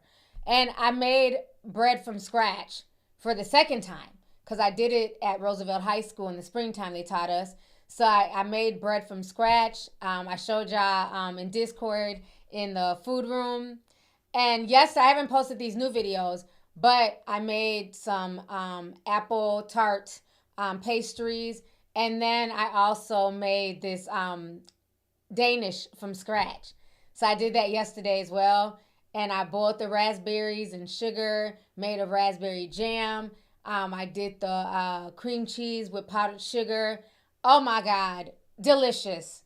And then the fact that I made it myself, you know what I mean? So I've really been in we can't even call it the homestead room, the food room, you know, lots of recipes, like really start learning how to make things from scratch. I made butter for the first time this weekend, you know what I mean? So yeah, groceries are getting so expensive. So I'm telling y'all, start a garden. You don't need like a big fancy garden. You can grow stuff in grow bags. You know, I grew a lot of stuff this summer for the first time. Potatoes, squash, zucchinis, tomatoes. I felt like Jody's mama, Miss Juanita, going out in my garden every morning, getting fresh strawberries. You know what I'm saying? Like, it was just the best feeling. Like, dang, I can't believe I grew this stuff myself. And so this year we'll have even more in the garden. So I'm really excited, especially for the raspberries to come in. So yeah, you know, do that, y'all. And, you know, start getting these recipes, watch these homesteading channels. You know, I'm still learning myself, but I'm starting to like understand, like, we've all gotten too comfortable with convenience, just going to the grocery store. Well, what happens when there's no more food at the grocery store or when things are shut down? How are you going to eat? So I just made sure to like really stack up on beans and rice, flour. You know, get yourself flour. You can always make bread. You know, learn how to make butter and things like that. Stack up on oil and, you know, freeze things. I get a lot of these food saver bags. They come with like a little wand. I'll show y'all the picture in Discord, but it comes like it sucks the air out. I got a bunch of those. I've been using those for years, but they have a new model that's even better. So a lot of this stuff, I freeze a lot of stuff. So you can do that. If you don't have like a deep freezer, you can also get like little mini freezers. Because I have one in my bedroom that I keep my ice packs in. And they're like a pretty deep, they're pretty decent size. So you can always put like extra food in there as well. So there's a lot of things you can do. And then also somebody said, T the farmer. I know, I feel like one. You can also, as far as a generator, if you can't afford a gas one, everybody knows I have a fear of gas. I just don't fool with gas. But you can get those battery generators that you plug in. Like I have like 2 big ones. And they last like I think they last about 48 to 72 hours once it's unplugged. But you can like plug in like a mini stove and cook food, charge up all your phones and all that stuff. So you can get like the battery powered generators as well if you can't afford like a huge gas one. At least it's something temporarily in case like the lights and stuff like that go out. So, and then another thing I would recommend that I need to get myself is walkie-talkies. Because we've been talking 4 months how bad the phone service is. And now so many people like in my family, my friends are telling me they're starting to experience the stuff that I've been complaining about since November. Y'all know I have been complaining since November that something is going on with the phone service. In certain places in my neighborhood that never had issues, phone calls are dropping. You can no longer connect to like the Wi-Fi at stores. So I just kind of walk around my own little MiFi pack at this point. I pay for 2 internets because I cannot walk around in the store and connect to the store's Wi-Fi. Like I don't care if I'm at Cubs, if I'm at Walmart, like nobody's Wi-Fi is working correctly. And I find that very suspicious because it used to work fine before. And now all of a sudden, like things are just taking longer to connect, which is scary because if you're on the road and you don't know where you're at, and a lot of us are so used to having access to internet, and a lot of these stores you can't connect to their stuff anymore. So yeah, walkie-talkies, power banks, all that stuff. But there was one I ended up hitting like so I could save it in my favorites. I'm gonna look more into it, but they're like, I forgot how many feet. Like you can be on the whole nother side of the city damn near and still be able to talk to that person.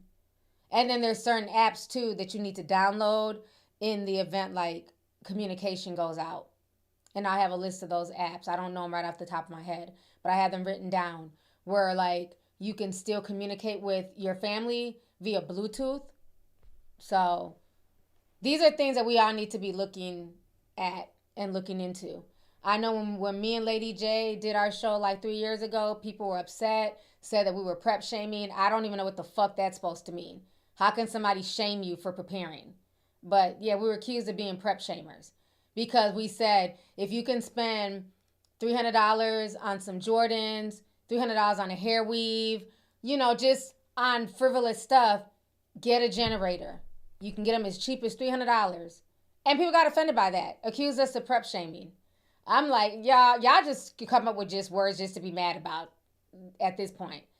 Y'all done went from fat shaming to slut shaming to prep shaming. But yeah, we were accused of being prep shamers. But now, fast forward 3 years later, all the advice I've been giving is coming to fruition. So that's all I'm saying. Definitely just, take care of yourself and your families. Let's see here. Miss Diva, thank you for being an OG tea sipper of 59 months. Oh my gosh. She got the rainbow colored cup. She says, Nostradamus predicted this would happen. He's causing the war to distract everyone from the Epstein scandals. Cheeto Man needs to go expeditiously. Yeah, it's definitely a big distraction from that. But even more stuff they said leaked from the Epstein files too. I haven't even gotten a chance to read the watch the videos about what new was found. I refuse to log into the files. I'm dealing with really serious stuff, so I need my spirit to be at ease. So I can't go down the Epstein rabbit hole. I know a lot of people ask me to talk about the Sasha Riley situation. I can't listen to the Sasha tapes. My spirit won't allow me to. I'm just really like starting to listen to things more. Like when things just don't feel right and they bother my spirit, I just can't engage.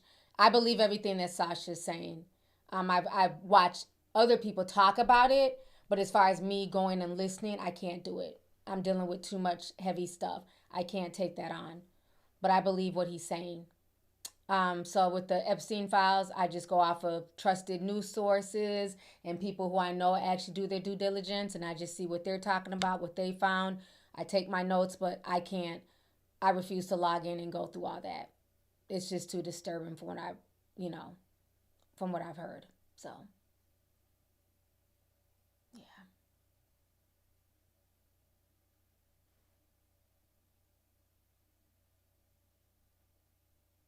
Somebody said, when is Barron going to join? Your guess is as good as mine. Because he's definitely the age that he should be able to join just like everybody else's child. Let's see here. Tiniest little Kiwi sent $20. She says, hey, T, it's your tin hat Latina here. La la la Latina. What's up, Tiniest Kiwi? She says, rumor is that Russian got alien toys. They have been sending toys to Iran. Basically, the U.S. has outdated toys, which will cause them to lose. Iran released a list of 15 cities that they want to hurt. Can somebody write down the 15 cities? Is Minneapolis on there? We've been through enough. Not saying we want it to happen anywhere else, but we've been through enough. What are the 15 cities? I haven't seen which cities were named. But as far as the alien technology, sis, remember when I did the deep dive about, damn, I can't even think of which deep dive that was. Rose, if you remember the deep dive, write it in the chat. Remember, I can't even think of what it was, but it was a deep dive that I did. Remember, I showed you guys that during Nazi Germany, they were tapped into otherworldly things. The Nazis were really at a high frequency. They were getting ancient alien technology, and they were dabbling in occultism and mysticism. Do y'all remember what deep dive that was? Because I broke it all down in the deep dive.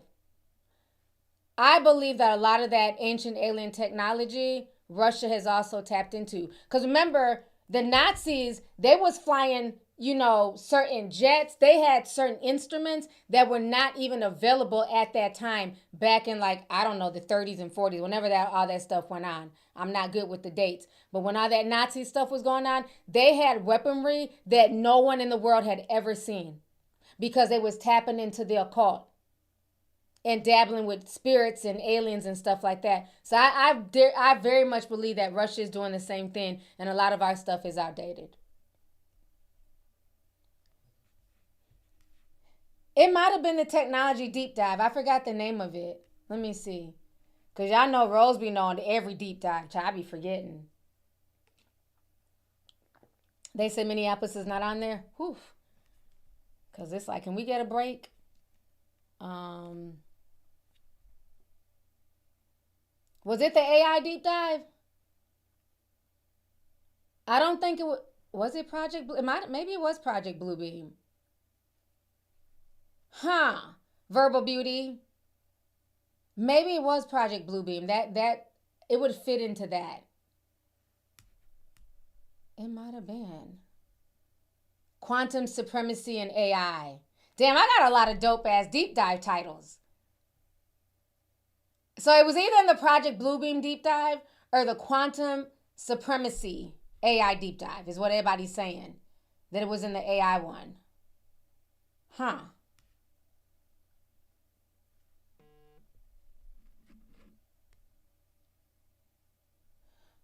JBack485 says, T, my husband is a 9A military pilot, and we called into your show on a video before and saw a UFO 2 years ago fly right over us in broad daylight. Oh yeah. I believe it. That's why I tell y'all all that stuff is coming out of the water. There's a whole nother life in the water. That's where all that technology is coming from. It's not coming from necessarily the sky. Yeah, it's in one of those deep dives.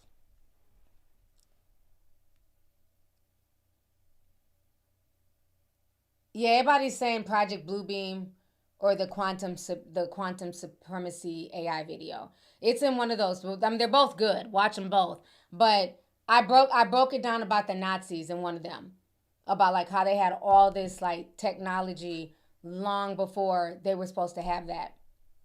So I definitely agree with you, Kiwi, that there's something otherworldly going on.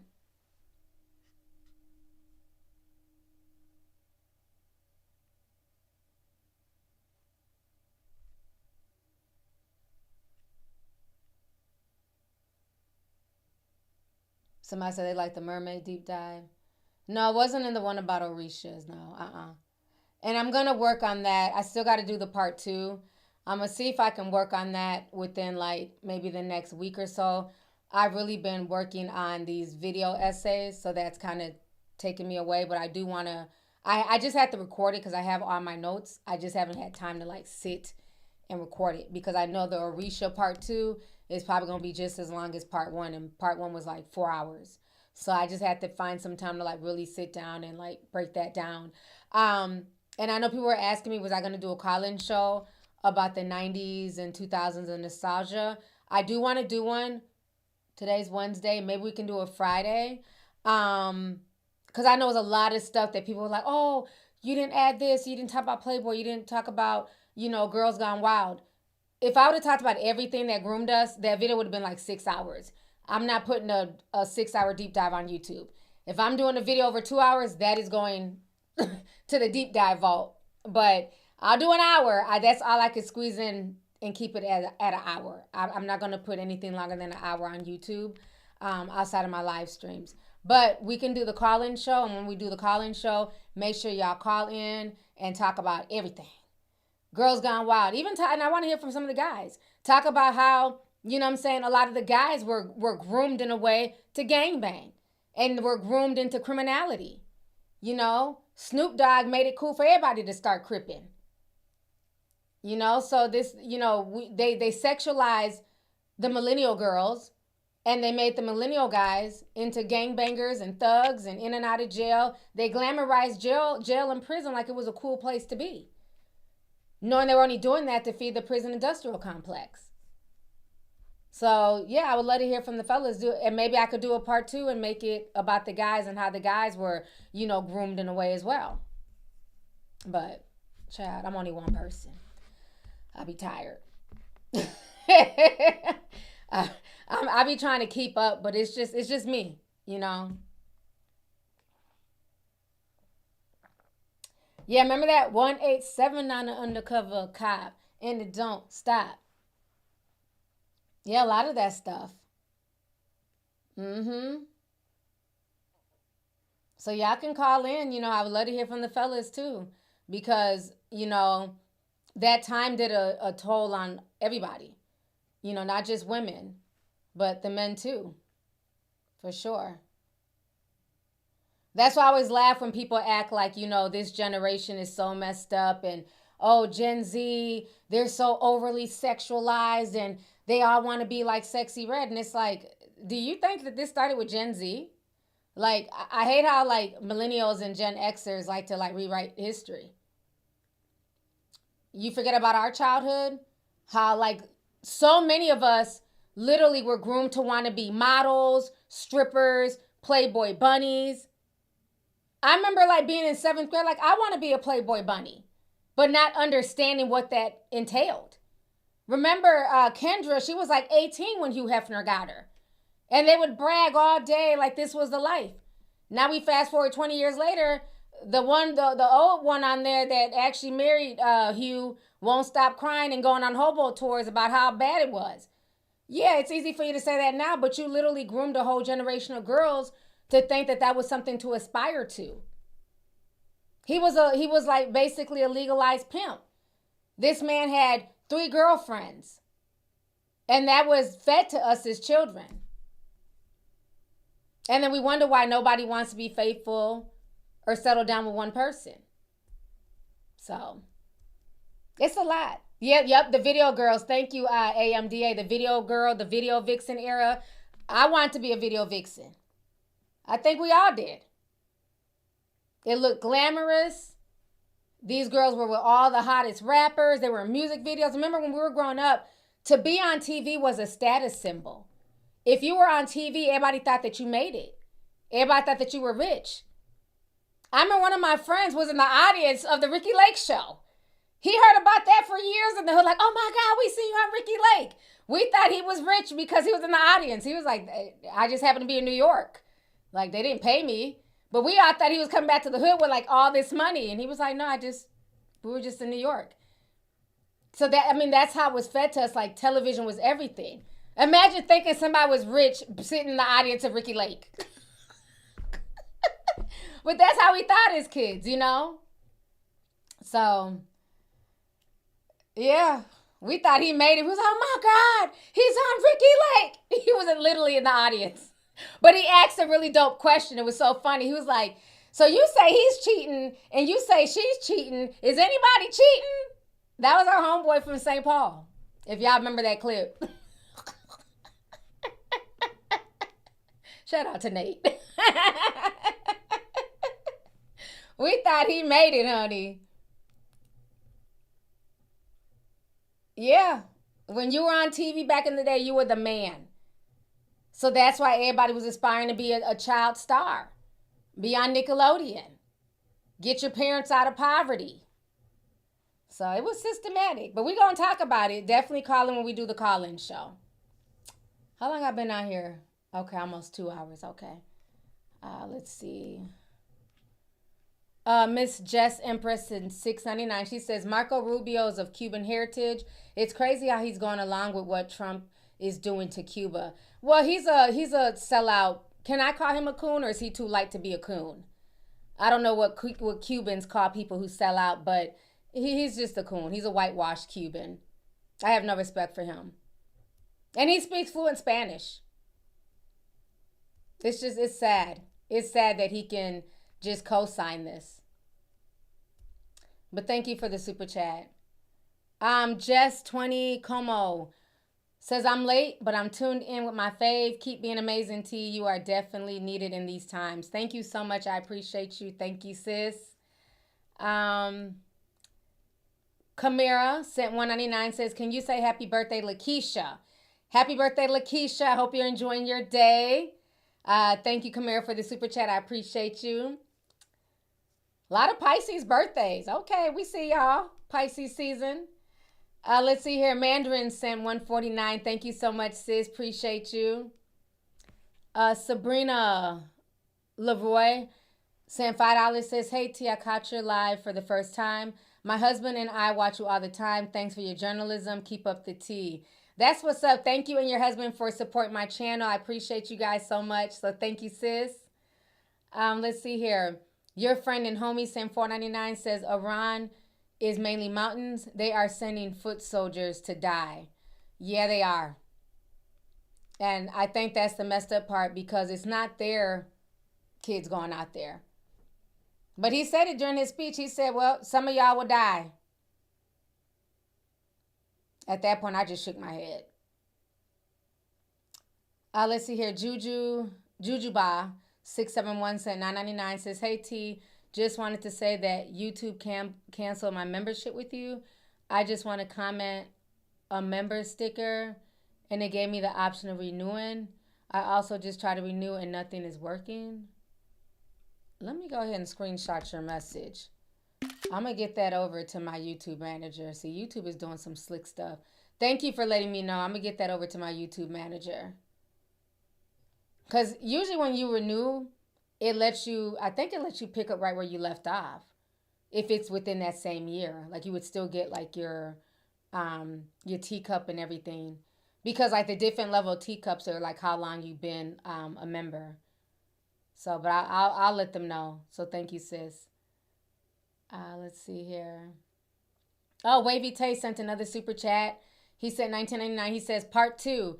Israel is using our military in order to become the #1 nuclear power in the Middle East.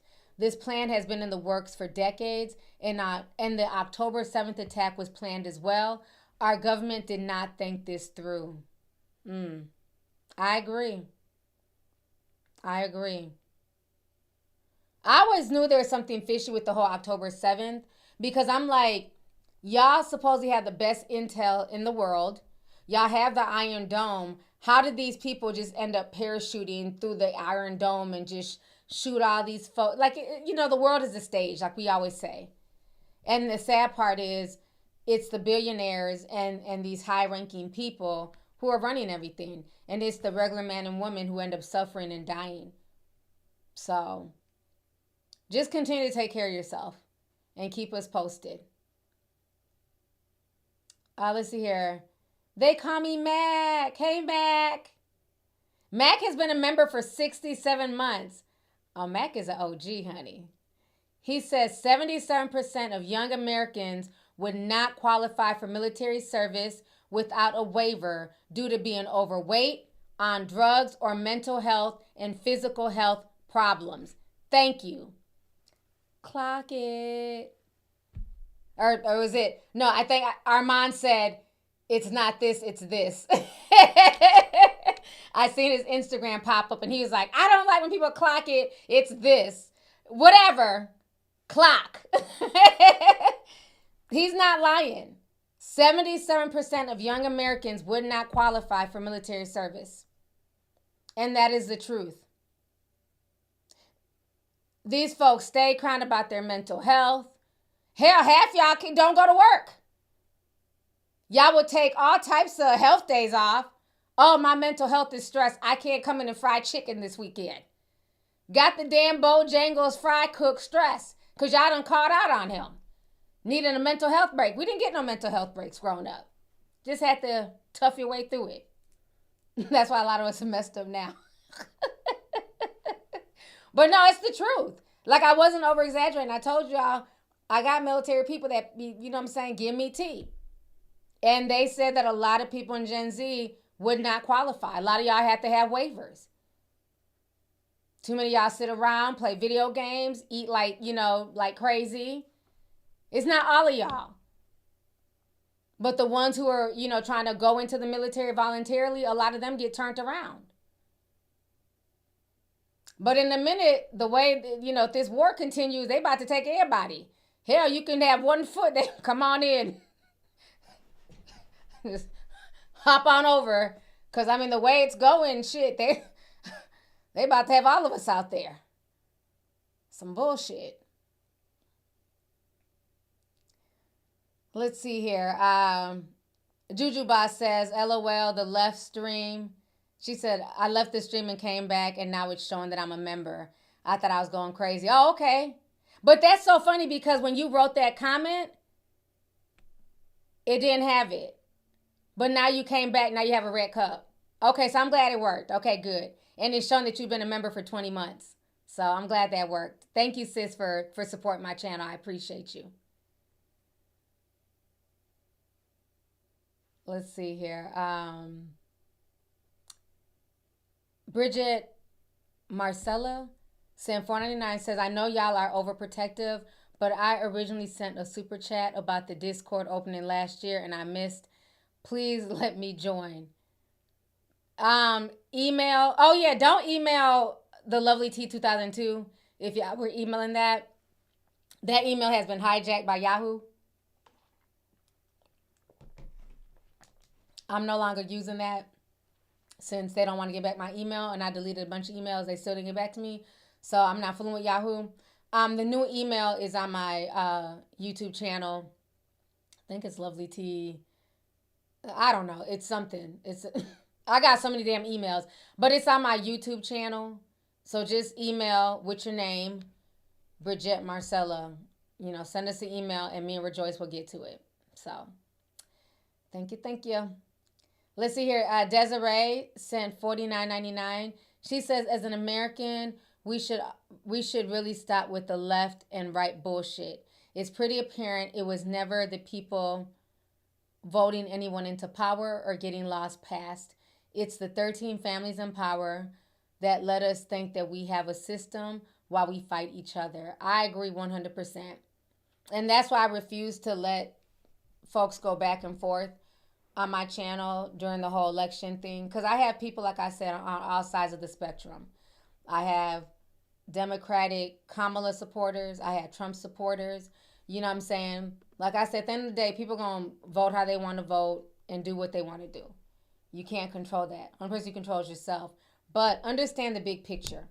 Because while it is very easy to say, F everybody who voted for Trump, this is why we're here, right? But then we also have to ask ourselves, at what point is the Democrats going to step up and either impeach this man or levy some type of consequences? Because I get that they don't run the Senate and everything's ran by the Republicans or whatever. But at what point in time are people going to say enough is enough? The people that we pay with our tax dollars to keep us safe. Because this man has violated so many things. And the fact that everybody's just sitting there with their hands folded, to me, is insane. I don't want to see Democrats posting another meme or a GIF on Twitter. Something needs to be done because it's gotten too far. So when I'm seeing it go this far and nothing is being done, at this point I feel like everybody's in on it. Both sides. Both sides are benefiting. And also, let's not forget, both sides also have interest in stocks and bonds in the military-industrial complex. Remember, after he started this war without approval, then they took it to Congress and they still approved it. There was more smoke for Bill Clinton getting his peen sucked by Monica Lewinsky than there's been for this man and everything he's done. From the whole ICE situation to us now being at war.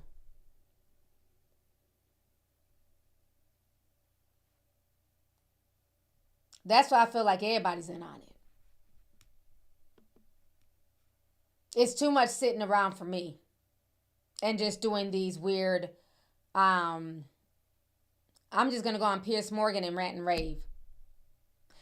Yes, Al Green was one of the few that stood up from day one and tried to get him impeached. And they laughed him out of that room. And I don't believe Al Green takes AIPAC money. Y'all can correct me if I'm wrong. Because I know a lot of them do. And that's my issue with Jasmine. I hate the fact that Jasmine lost. But I also hate the fact that she takes AIPAC money. And the new guy who won, I forgot his name. He tries to act like he don't, but he's taken AIPAC money too before. So don't act like he's, against getting a check. Because he's taken money before as well. And that's my issue with Hakeem Jeffries and all of them. You can't serve two masters. Either you're going to serve the people or you're going to serve Israel. And it seems to me that both sides are serving Israel. Israel's best interest. Our healthcare is getting gutted. Meanwhile, they get free healthcare that's covered by us. Make it make sense.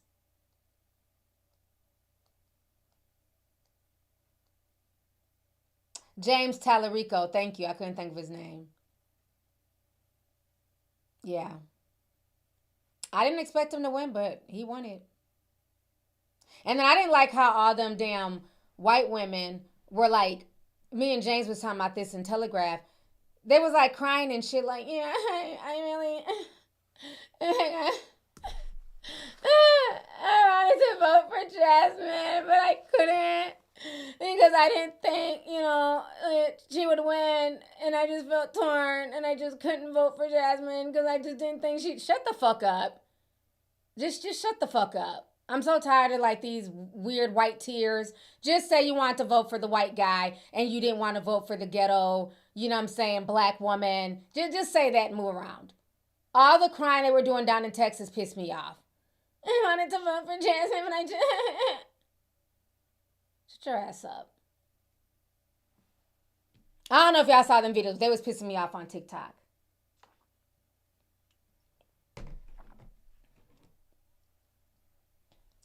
Just say that you felt Jasmine was a bit too ghetto. And get the fuck up out my face. Because how do you cry about you want to do something but you can't? Either you're going to do it or you don't. Either shit or get off the pot. Well, y'all enjoy y'all's James Telefrico. Or Rico, sorry, I called him Rico. Not Frico, sorry. Telerico.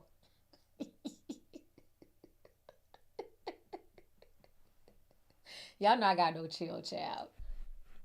Yeah, just crying. Just annoyed me. They did a lot of sneaky shit in Texas, though, because a lot of my friends who live in Texas who went to go vote, they was telling folks you couldn't vote. Like, let's say you worked in a particular county, but your home is in another county. They wanted you to drive home to your county to vote, as opposed to just going somewhere up the street from your job. Then they said when people went in there to vote, you had to let them know where you voting Democrat or Republican, and they had you go in whatever line. You couldn't mix and match. If you were saying that you were coming in as a Republican, you had to vote all Republican or all Democrat. And I don't know if this happened everywhere in Texas, but the few people who were down there told me this was going on. So they feel like the election was rigged. But unlike the man in the White House, you don't see Jasmine demanding recounts and, wanting to take voter ballots and all that nonsense. So, but I hope she continues, doing her thing and speaking truth to power. But I'm going to need her to stop taking that APAC check. And I got to keep it real on that one. I wasn't feeling that. But other than that, I really do like Jasmine. Also, other people were saying, they're saying there was a lot of voter suppression in Texas. So my Texas tea sippers, y'all peeped the voter suppression down there as well, huh? Somebody said it was insufferable. Yeah, it was a lot of mess going on.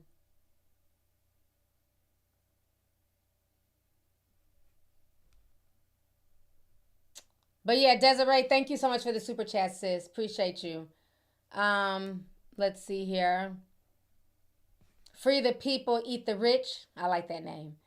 They sent $9.99, says the way you put everything together is why you are the godmother of YouTube. I feel like I'm watching a professor. Thank you for your hard work and research. Dope as hell. Thank you so much. I appreciate you, sis. Thank you for the love and support. Let's see here. Mac sent $19.99. He says a new study from the Pentagon shows that 77% of Americans will not qualify for military service without a waiver due to being overweight, using drugs, physical health form. And that's an article from 2022. Oh, so, damn. So he said not only Gen Z, he basically came back and said, all y'all are fat and out of shape. He said Gen Z, damn it, Gen Alpha, the Millennials, Gen X, and the Boomers. All y'all are fucked up and slew-footed. So basically, none of us are prepared to go to war. Thank you, Mac.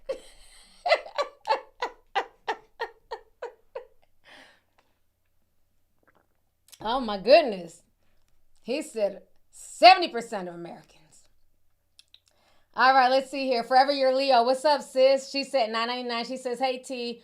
YT won't let me send what I want to say, but this man done started a grease fire and keeps pouring water on it. I agree. I definitely agree. Let's see here. Harlem Scholar sent 10, says, T, if your child receives financial aid for college, they're on the list. It's mandatory. Wow. That's crazy. But they also had them sign up during high school, too. So, but I know from what I've heard, they can't draft females. It's usually the men, but I guess if it gets bad enough, they will. Nine-tailed Scion sent $5, says, have you seen the video of the KFK, the time traveler, on a Chinese forum? Apparently, there's going to be a massive war from mid-2030s to 2048. A time traveler. What in the days of futures past is going on here? There's a Chinese version of Bishop from the X-Men. Let me Google. I haven't heard nothing about this. A Chinese time traveler. China's most famous internet. I came from 2060. What? Hold on. So in 2019. How long? Okay, this is a 20-minute video.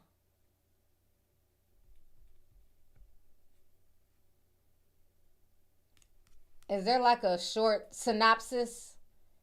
Let me see if I can find a short video. I'm not going to watch no 20-minute video, but let me see if I can find a short video. I haven't heard of the Chinese bishop.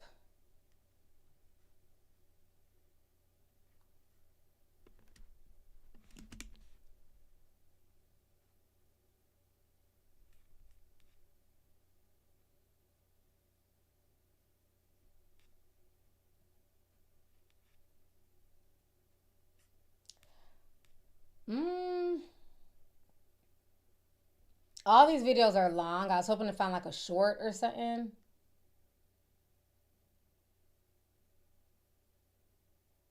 Some of these are from 5 months ago. Yeah, I'm going to have to do some more research. I don't want to just pull it up.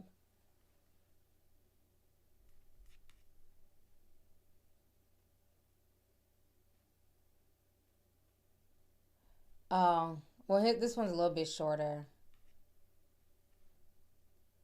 Yeah, I'm gonna come back to that. I want to kind of research that on my own before I have it, pulled up on YouTube. But thank you for that, T, because I'm definitely interested. Because Days of Futures Past, that's like my favorite, episode of the X-Men. Not the movie Days of Futures Past, even though that was good. But unfortunately, the director, Brian Peck, is a fucking pedo. Or Brian Singer, excuse me, not Peck. Brian Singer is a pedo. So now it's like, it gives me the icks to watch it. But the cartoon version of the X-Men on Disney Plus, Days of Futures Past with Bishop, one of my favorite episodes. It still rings, it's dope. So much tea in that episode. So I'm going to check out this dude that you're talking about because I do like stuff like that. So I'm going to definitely check it out. Yeah, Brian Singer's he's a pedo. Ever since everything came out, you see he's just kind of disappeared into the mist, into the abyss. Another Hollywood weirdo.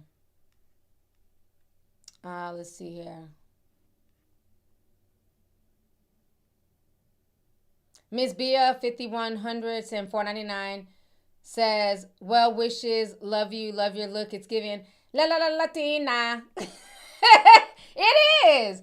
One of the little old school little essay outfits with my black and white Nike Cortezes. It is getting a little bit of Latina. I like it. With the Dickies, the Ben Davis. That's that 90s aesthetic. Thank you for the super chat, sis. Let's see here. Layla MTV 86 sent $49.99 says, "Hey T, this is Navy Girl 0309 from the Discord. I was a Navy recruiter for 3 years. I'm 6 months from retiring at 20. There's no magical list that appears. Recruiters only see info someone registered for the ASVAB selective service applies to males." Okay, so you're saying that if it's a girl, they would have had to purposely register. Because that's what I was thinking. Usually the draft is just for guys. But that was very strange that she got that call. But thank you for the information. And thank you so much for your service as well, sis. So thank you. Let's see here. Mona Lisa sent $9.99 says, "Between preservatives in the jabs, complicating our younger generation's health, and chemicals in the food." Dang, it just refreshed. Hold on. Damn it, YouTube. It just literally refreshed the whole thing. Hold on. Okay, chemicals in our food that the U.S. can't afford a war. Thinking it's okay to profit off of sickness of your own people. Shaking my head. I definitely agree. Thank you for the super chat, too. Regina Joyce says over 7K viewers and only 2,000 likes. Please hit the like button. Please hit the like button, y'all. Thank you. Verbal Beauty 18 says last year they found solar panels. They found out solar panels made in China and sent to the U.S. and the EU had disclosed switches to turn off power. Trump needs to stop playing. Wow. I didn't know about that. That's frightening. But that's what happens when you trust, so I would say China is not necessarily an enemy, but they're definitely a frenemy. And this is what happens when you leave all your most important stuff to your frenemy. When somebody's a frenemy, they can turn at any time against you. China makes a lot of our food. People don't understand it. Yeah, we got farms here, but we get a lot of stuff imported from China. A lot of our canned goods come from China. But you know what's mostly scary that people don't realize? Our medications are made in China. How do you send the infrastructure that keeps people healthy, alive, and living to a whole nother country? China makes a bulk of our medications. Remember in 2020 when there was that shortage during COVID, remember when people couldn't get cold medicine and ibuprofen and there was all those shortages? They were made in China. So that's another thing. Stock up on that too. I would say if you're on prescription drugs, try and see if your insurance company will let you get a 3-month supply. With a lot of my stuff, I get a 2 to 3 month supply just in case. Because you just never know. Yep, India as well. Yep, thank you. Antibiotics, yep. All of that stuff. So it's very frightening when you think about all the stuff that we have literally handed over because it was greed. It was nothing more than greed. We had manufacturing here in America. People worked. People were able to take care of their families on one income. But then at some point in time, that shift to where everybody wanted to be a billionaire. It wasn't good enough to be a thousandaire. It wasn't good enough to be a millionaire. They wanted to be a billionaire. So what they started to do was exploit so-called third world countries, exploit their labor, because there's no real labor laws in China. They can do whatever they want to the people. They can make the people work as long as they want. China played the long game. Before we started shipping everything over to China and having them make everything for us, they were a very poor country back then. In the 80s and 90s. They were struggling. And what they do? They didn't squander their money. All the money they were making from being the world's manufacturer, they put it back into their infrastructure, their people, and everything. China looks like the future compared to the stuff that we have here in America. Now, I've never been to China, but, I do go on Red Note and, I saw a lot of like the buildings and the subway system. I was blown away. That's a lot of countries in Europe. Japan, Singapore. So don't believe the hype that all these countries are, third world countries. You have poor people in every country. Hell, you have poor people here in America. But a lot of these countries are, very beautiful countries. So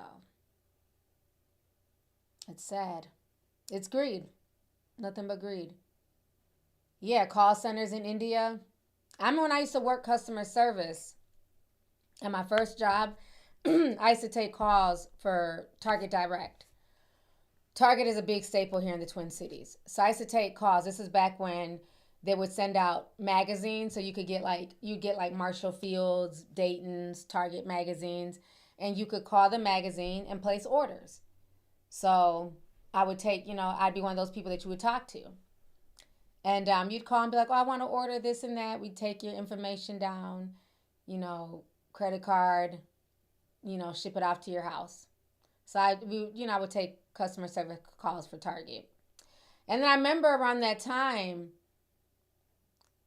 you started hearing like when you would call customer service numbers, random Indian people. And I'm back, we would hang up. Just click. Fuck. And we'd hang up until we got an American. And I remember even people calling me like, yeah, I had a random Indian guy. I hung up and now I got you. Oh, okay. I don't know who the Indian was. All right, well, let's continue with the order. And I just think back to that, like how weird that was. Like, who would have thought that we'd be here? Where if you want any customers, I mean, now it's not even an Indian. I'm yelling at the damn automated system. Human being, customer service representative. Now there's not even an Indian answering. It's just AI. Yeah, I remember that. Was I the only one? I'd hear Indian, I'd hang up. Shit. I'm just saying, that's just how I was in there. I ain't call India, bitch. Where's DeMarcus? Where's Chantel? They outsourced everything. Yeah, because we'd hear Indian voice, we'd hang up. Like, what the hell? Like, hello, how are you doing? Nope, and no. Put Marcus back on the phone.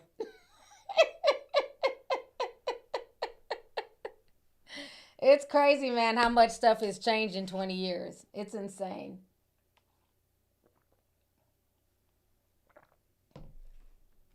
Yeah, everything is AI now. My kids be like, you gonna have an aneurysm, you be yelling so hard. Like, human being now! Because they always want to act like it saw something. I don't want to talk to you. I don't want to explain myself to a robot. And then their response is, oh, let me get a human. Bitch, just get a human from jump. I don't want to repeat myself twice. And then the human being gets on the phone, then, oh, so how can I help you? Well, damn, the robot didn't relay shit to you? So now I don't want to talk to the robot. Just put a human on the phone.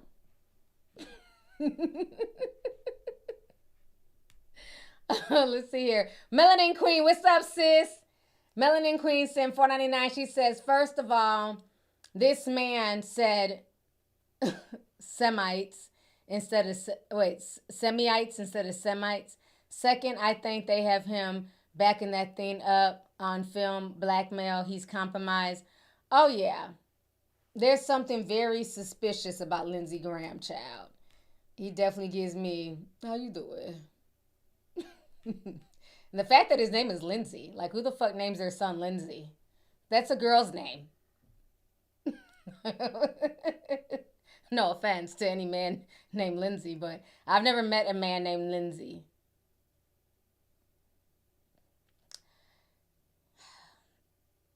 Just saying. Let's see here. Free the People Eat the Rich says they're going to take undocumented immigrants and people with felonies and people in prison soon. I believe it. I've seen a lot of people saying, I got a felony, I'm good. Shit. At this point, they don't care. They're willing to take slew-footed people. let me lay off the... I'm just laughing because old girl was like, my foot is messed up. She was born with all types of foot issues. Speaking of feet, because I think we talked about everything we need to talk about. Let me make sure before... there's one more topic I want to hit on before I leave. How long have I been on here? Okay, 2 hours and 24 minutes. Okay. Damn, it's 9:30. Oh my gosh, I'm so sorry. I didn't know it was this late. But we're having a good time, so hey. Let me make sure I hit up on everything I need to hit up on. I think I did. Okay. They're gonna raise the oil to 200. Okay, we'll hit on that in just a second. Let me play this video. And then remind me. Because when I think about feet, I think about Meg Thee Stallion. I need to talk about her real quick. So we keep talking about feet. Go ahead and talk about her foot. But we're going to come back to Meg in just a second. Okay. So let me play this video of what is going on with Iran saying they're about to charge us $200 a barrel. Let me play this real quick before I forget.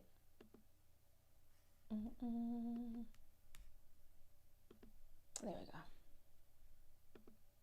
News, Iran war update. The U.S. struck what appears to be an underground missile storage facility in Iran, causing a massive explosion that looks nuclear. Someone tell me what kind of bomb the U.S. has in its arsenal that can cause an explosion like this. The underground site probably explains the size, but honestly, it seems nuclear. Iran struck back with drones that hit Oman's largest oil storage facility, causing major damage. Today, Iran announced it is switching from reciprocal hits to continuous strikes and warns it will drive oil prices to $200 a barrel. Iran says the U.S. will not be able to control oil prices. We won't even allow 1 liter of oil to reach the U.S., Israel, and its partners, and any vessel or tanker bound for them will be a legitimate target. Iran appears to be shifting its military strategy as oil prices have declined and U.S. oil prices are now nearing $90 a barrel again. This is a major change where they were only responding to strikes, but now they will be the aggressor with continuous strikes. What Iran has been doing these last 12 days shows how much restraint they have been showing. They kept warning the U.S. and Israel. I guess they thought Iran was bluffing. What I fear most is the nuclear bomb in Tehran. I feel Israel will use it because they can't control this war any longer. Israel's made a big mistake, and if they do use it, I think this could be the end of the colonial project once and for all. I don't think other countries will stand by, especially Turkey, who is being threatened as the next target for Israel after Iran. If Israel can make it that far. Last night, there were 3 straight hours of missiles landing in Israel, all 1-ton warheads. Also, Israel and the U.S. started targeting banks in Iran last night. They hit a bank in Tehran, killing employees who were working overtime. Following the strike, Iran's armed forces warned people across the region to stay at least 1 kilometer away from U.S. and Israeli-affiliated banks, stating these institutions may now become targets. This eye for an eye stuff is going on that Israel and the U.S. didn't think Iran was capable of. The IRGC says they won't stop until the U.S. completely surrenders. We are thinking of nothing except the enemy's complete surrender. We will end the war when the shadow of war is removed from our country. Iran has been and continues to be very clear. Their objective is not only to end this war, but any future attack on their country. Stay tuned for more updates. Breaking news. All right. So y'all just heard that update. They're not playing. They're willing to make it go to $200 a barrel. They're also willing to attack the banks right back. Y'all want to attack our banks and kill our people? We're going to do the same to U.S. led banks in the Middle East. And they're even saying about doing cyber attacks to our banking infrastructure, that might be on the table as well. So it's a lot. It's a lot going on. Okay, we got over 7,000 people in here. Please hit the like button, y'all. Oh, this is what I want to say about Meg when we was talking about feet. Everybody was dragging her because she was being messy. She had played that part where Cardi B, name 5 Bia songs, and then, it's a pause and like, bang, you're dead. And so everybody was going off about that on X. Let me see if I can find it. Hold on.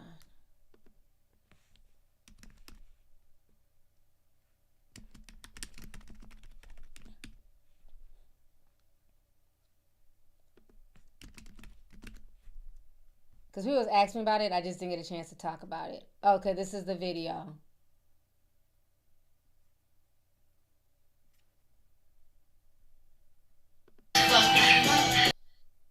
Can't really play the music. Let me just show y'all the video first. Hold on. I don't necessarily want the music to play.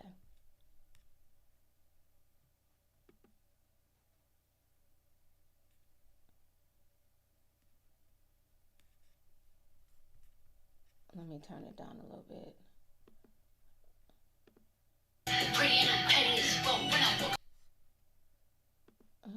I'm trying to find the part. Okay. All right, we're just going to go from this part. I want to see your head, bow, I'm dead.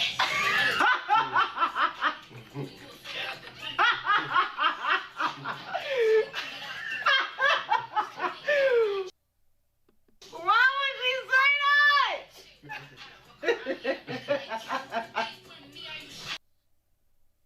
Let me say this, because a lot of people want to know my opinion. I said it time and time again. I don't like her. I could care less how the hoof mafia feels about it. I'm not a fan. I just, I feel like this at the end of the day. One, this song is how many months old? Why, when it was hot and popping, she didn't come out to support the song or say anything? And I'm no fan of Bia. I don't like Bia's music. But I just kind of felt like, as somebody who has cried about gun violence, who has cried about being bullied, who has cried about her foot for, years now, and who was affected by gun violence, I don't see what's funny.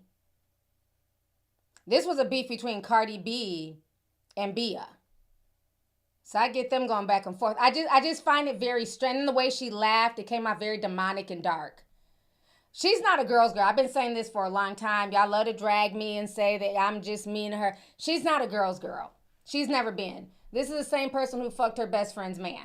That's how she got into the whole situation with Tory and getting shot in her foot. Okay? I just find it very strange that when Nicki Minaj was rapping about your Bigfoot and going in on you, you didn't have a whole lot to say.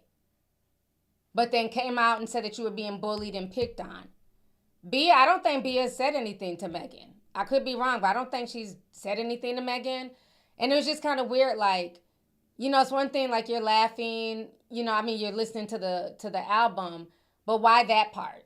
Especially the part that talks about gang violence. Well, not gang violence, gun, not gang, gun violence. I would think somebody who got shot in their foot, who spent the latter of 2-3 years crying and, talking about, how it's not funny and, I'm a victim and protect Black women. What is funny about that? I was just like, wow. But y'all swear up and down, that this girl is just, she's just good old Meg. I told you, it's something about her energy. I've never been a fan. Something about her energy. Always a victim.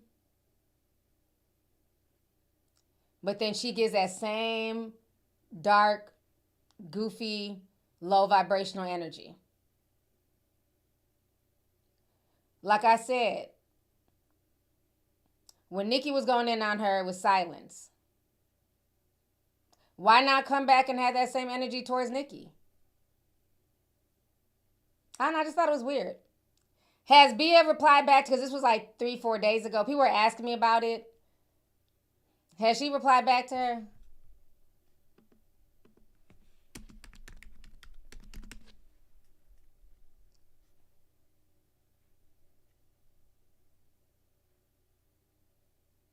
Bia responds to Meg shading her. Oh, she came back with a freestyle. Lately, I feel like these hoes is my daughters. The way I be birthing next time, they mama. Okay, girl. I don't know if that's her response. Somebody just said that was her response. Oh, okay. I guess that is her response. Okay.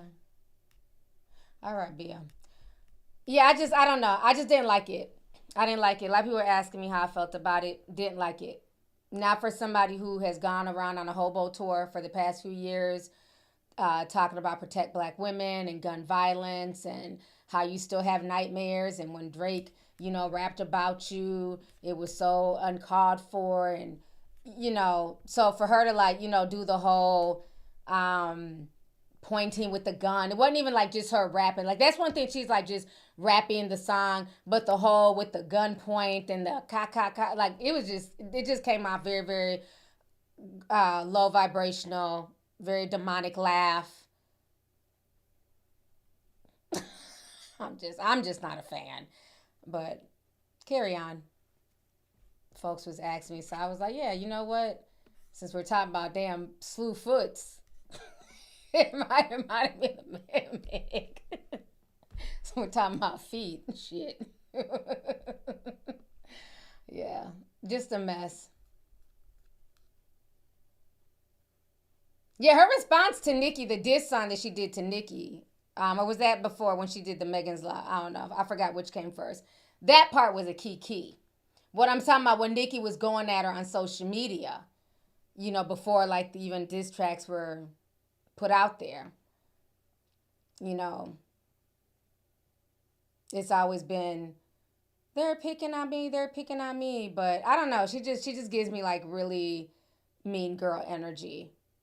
Even when before her and Cardi got cool, remember when she was running behind Nicki social climbing, she was making fun of Cardi. They were throwing shots at Cardi. Cardi had never done nothing to Megan. It just gives me social climber, low vibrational vibes. So I wasn't too shocked when I seen that. It's to be expected. So, yeah.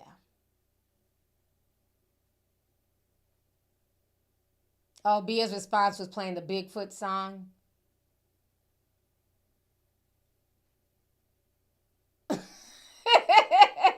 Dina said, T said, speaking of feet, hold on. The white naming, 2 crackheads. I saw her hooping and hollering and crying. Don't care. If you're not going to say what that man did to them children, get the fuck off my timeline. If you can put up a big old bag of cocaine and not say what the hell happened behind closed doors, get out my timeline looking for attention, because Royce told you what was going on with that man, but you thought you had a winner because he played basketball. I don't feel bad for Amy. Dwight Howard has issues. And let's not forget, Royce's son with Dwight Howard has been accused of child sexual abuse on other children, allegedly. And when children do things like that, it's usually because they were touched by somebody. So, if she not going to get up there and say what all happened to them children, she needs to shut the fuck up and get off my timeline. All she was doing was just talking in cursive. Pissed me off. Watched that whole damn video and didn't learn shit.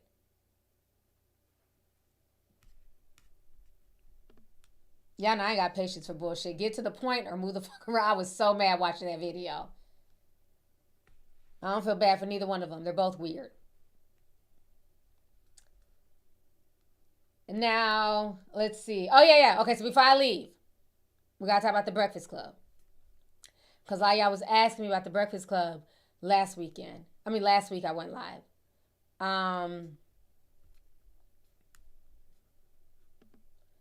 So the Breakfast Club, they're in their feelings. So Jess Hilarious came out, I think, when was this? March 2nd. Because the Breakfast Club and a lot of celebrity-based podcasts, excuse me, they signed a deal with Netflix. And the thing with Netflix is it's an exclusive deal, meaning that once they sign to Netflix, they cannot have any of their Breakfast Club content anywhere else. They can't have it on YouTube. It has to be solely on Netflix. They got to come up with other content for their YouTube channel. So because of that, their views have tanked, and they're feeling the ramifications of that. So Jess Hilarious had talked about it on social media, and it seemed to have kind of pissed off Charlemagne too, but whatever. Let's go ahead and listen to what Jess had to say. Hold on. Okay. I ain't gonna lie, yo, since Breakfast Club been on Netflix, man, our engagement, our people be, all the fans that we built up over time, well, that they built up, I just got here, that they built up over time on YouTube, oh my God, they feel neglected because Netflix was like, nope, we want all of it. Y'all can't have no other social media presence, none. So now we gotta find other content to do that can go on our other platforms, but it's okay because Jess Hilarious got that in a bag, shorty. So make sure y'all tune into Jess's Thoughts. I started doing a segment where, I ain't gonna lie, yo, since Breakfast Club. All right, so y'all just watched what Jess had to say, and then, so what else has been going on is that Charlemagne is upset because a lot of people have been telling them, like, because I guess they do Twitch as well, so he's been going live on Twitch, and so they've been telling him, like, no, we're not watching y'all on Netflix. We go to Netflix to watch movies. We come to YouTube to watch y'all. And so he feels like, you know, people are hating. He says that YouTube is hating on them. YouTube is suppressing the Breakfast Club and the algorithm. Now he got all these conspiracies. All this stuff that me and regular YouTubers have been going through for years, now they're claiming it's happening to them. And so Charlemagne was talking to his homeboy, Andrew Schultz, and basically complaining and crying tattooed tears about what's going on with their numbers and how black folks or whatever, people won't move to Netflix to go watch them. So let's go ahead and watch this clip here.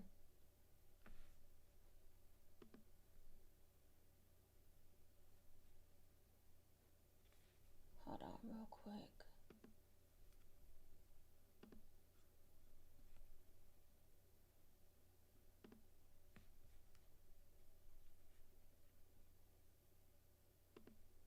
Okay. Dismiss Netflix. And the crazy thing that's funny, the funny thing to me is like people will be like, I'm not watching Breakfast Club on Netflix, but then you constantly tweeting about the America's Next Top Model doc. You know, you constantly tweeting about Stranger Things. You constantly tweeting about the Diddy doc, whatever the fuck it is. What you said though, it's like change is always going to be tricky, and people are going to be frustrated with change, and eventually they'll adjust to it. And a lot of it is just narrative, Andrew. People, somebody will get online, create a narrative, put something in somebody's head, and then everybody will run with it. No way. Yes. When has that happened ever? I can't fathom that even exists. I'm just saying, it happened. So now everybody's like, yeah, I agree. But no, I just want everybody to ask one simple question to themselves. What are the viewership numbers on Netflix? And it's not just for Breakfast Club. This is for Joe and Jada. This is for Chelsea Handler. This is for, anybody that's over there. Bill Simmons. What are the numbers on Netflix? They're not going to tell you. Now, when you get the numbers on Netflix, then we can have an honest conversation on whether this is working or not. And by the way, if it don't work, I will be the first to tell you. Yeah. Because I want us to win. If sometimes we got to be the first over the hill to see what's over there, cool. But I'll be the first to tell you if it don't work. Yeah. Trust me, trust and believe. Okay? And I will be like, yes. Also, did anybody ever watch the whole Breakfast Club on YouTube, or were the interviews chopped up? Exactly. It was never the full show. Right. It was always segments, like so. And even now, when you go on the Breakfast Club on YouTube, we do put up clips. We put up clips on, so nothing has changed on social media. That's how I would organize Breakfast Club on Netflix. I would have it piecemeal and Donkey Today is piece. For me, what I would do is like you click on Netflix and it's just like click on Breakfast Club and it's just like how it has episodes and seasons. Oh, it does have that. But what I would break it up is like, okay, Donkey of the Day, and then there's all your Donkey of the Days. Okay, interviews, and then there's all the interviews, and then there's full episodes where you could just watch the full episode. But that way, if you just want the Donkey of the Day, you're running that. If you want an interview from 3 years ago that was fire and you just want to watch it again, you get that. Oh no, but there's no back catalog. That's what people don't realize. Like when you go like Everyday Daily. That's crazy. I would have bought the back catalog files now. You can't. How you buy a back catalog? It's all over the place. Yeah, but it's 15 anyway. years all over YouTube. You can't do it. Oh, and that shit, come on, back catalog Breakfast Club would be too crazy. Yeah, but you're not getting more money for it now. Yes, you are. I mean, you're getting like YouTube views and that. Exactly. Like, you're still monetizing on YouTube. But when you go to that daily on Netflix, what you see is the Breakfast Club full show. Then you see Donkey of the Day. Then you see the full interview. So those are the three. I love it. Because they organize it like how the podcast. I would have just licensed it like they do Seinfeld or Friends or whatever. I would have give us your whole back catalog, and we're going to give you a licensing fee for the length of the contract here. And it can also be on YouTube. But I just want you guys to get into the flow of always coming to Netflix to watch your Breakfast Club stuff. Well, that's what I would have. I don't want to say too much because I have ideas. And the last time I had an idea, which I knew was going to happen. Like, I knew YouTube was going to... I knew, and I said there's a brilliant ideas episode where I was like, you know what, I'm not going to say this because I don't want to give them no ideas. I knew they were going to suppress the content that went over to Netflix. It just makes sense. What do you mean? They suppressed the content, like the content that's still... Because we still put clips up on YouTube. Oh, but they're not letting it get love. At all. No. And why would you? But there must be some sort of like... what is the government body that regulates content on the airwaves? FTC? Man, get the fuck... FCC. Who they don't give a fuck. But there should be some FCC, like if you're unfairly throttling content, like that's... But they've been doing that. They can do that anyway. And by the way, they're not regulated by the FCC. What are we talking about? YouTube's never been regulated by the FCC. They must have some sort of regulation. No, that's always been the issue. I think that's None. Television. None. For streamers. FCC's for radio and fucking TV. There wouldn't be a Brilliant Idiots if they were. Oh, my God. Oh, my God. But yes, man, go watch The Breakfast Club on Netflix.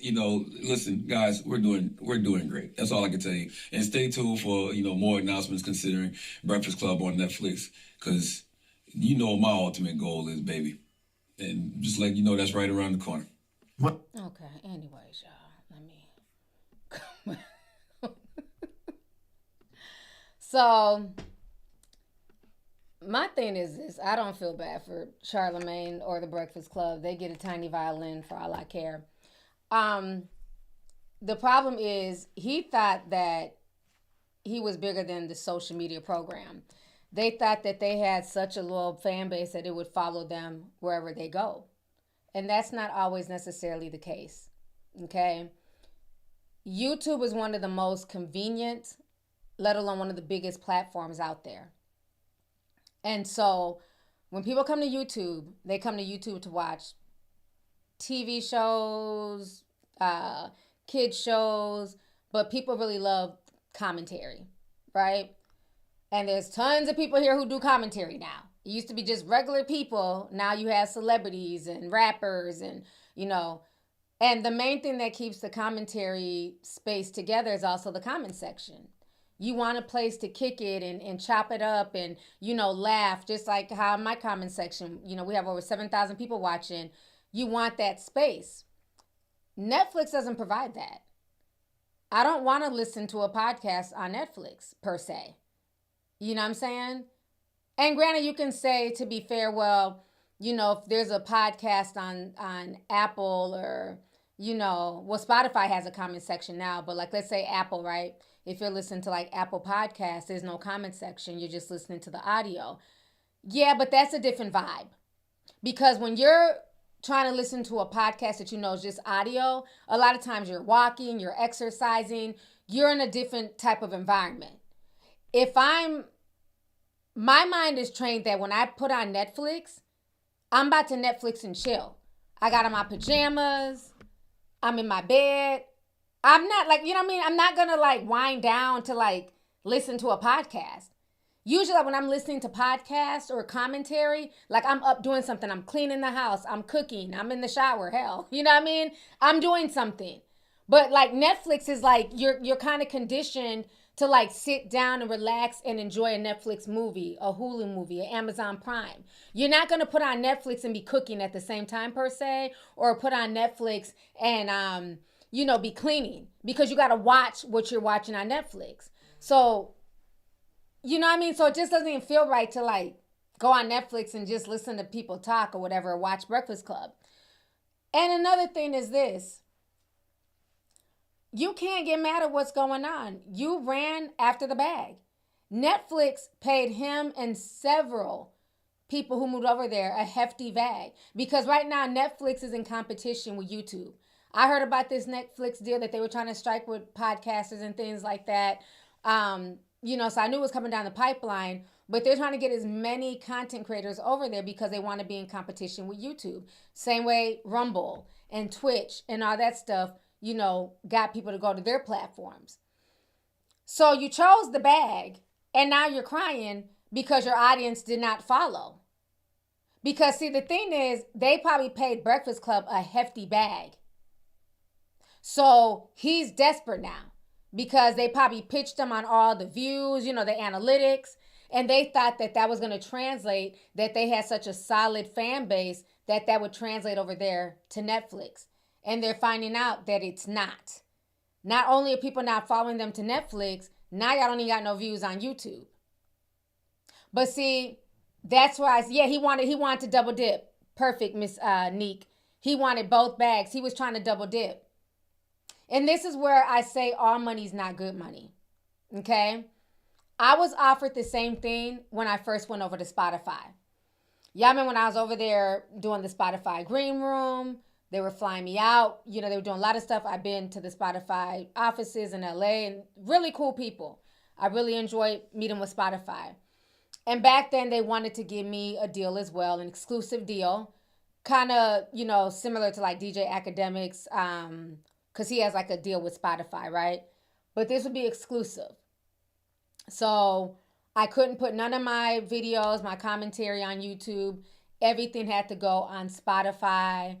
I could use like my YouTube channel for like, you know, like I could post like 10-minute, like how Joe Rogan does, post like 10 minutes of the podcast, but then everything goes over there. So if I had to do a video or commentary, you get maybe the first 10 minutes, then all right, I got to go to Spotify. And they're going to pay me X amount of dollars to do that. But when I thought about it, I'm like, one, and I'm not saying they're going to pay me anything like what the Breakfast Club got paid for their Netflix deal. I'm not trying to compare myself. You know, Breakfast Club, they're in a whole different league. I'm just, you know, one chick. But, you know, they're going to pay me X amount of dollars to do an exclusive deal with Spotify. And the more I thought about that, I was like, yeah, nah, can't do the exclusive thing. I don't mind putting my podcast on here, you know, or putting, you know, if I do a video on YouTube, also putting on Spotify. But as far as moving my whole audience here, like what built me was YouTube. My audience knows me from being a YouTuber. I'm not going to veer too much from that. Just like when people try and get me to do live streams on Instagram. For what? That I'm not an Instagrammer. Oh, you should do more stuff on TikTok. I'm not a TikToker. I'm a YouTuber. This is where I started. This is my bread and butter. This is where people know me. I'm not going to leave my initial platform and go build up another platform elsewhere. You know, I mean, for some of the big white YouTubers, that works. They can go from YouTube to TikTok to... We don't have that luxury as black content creators.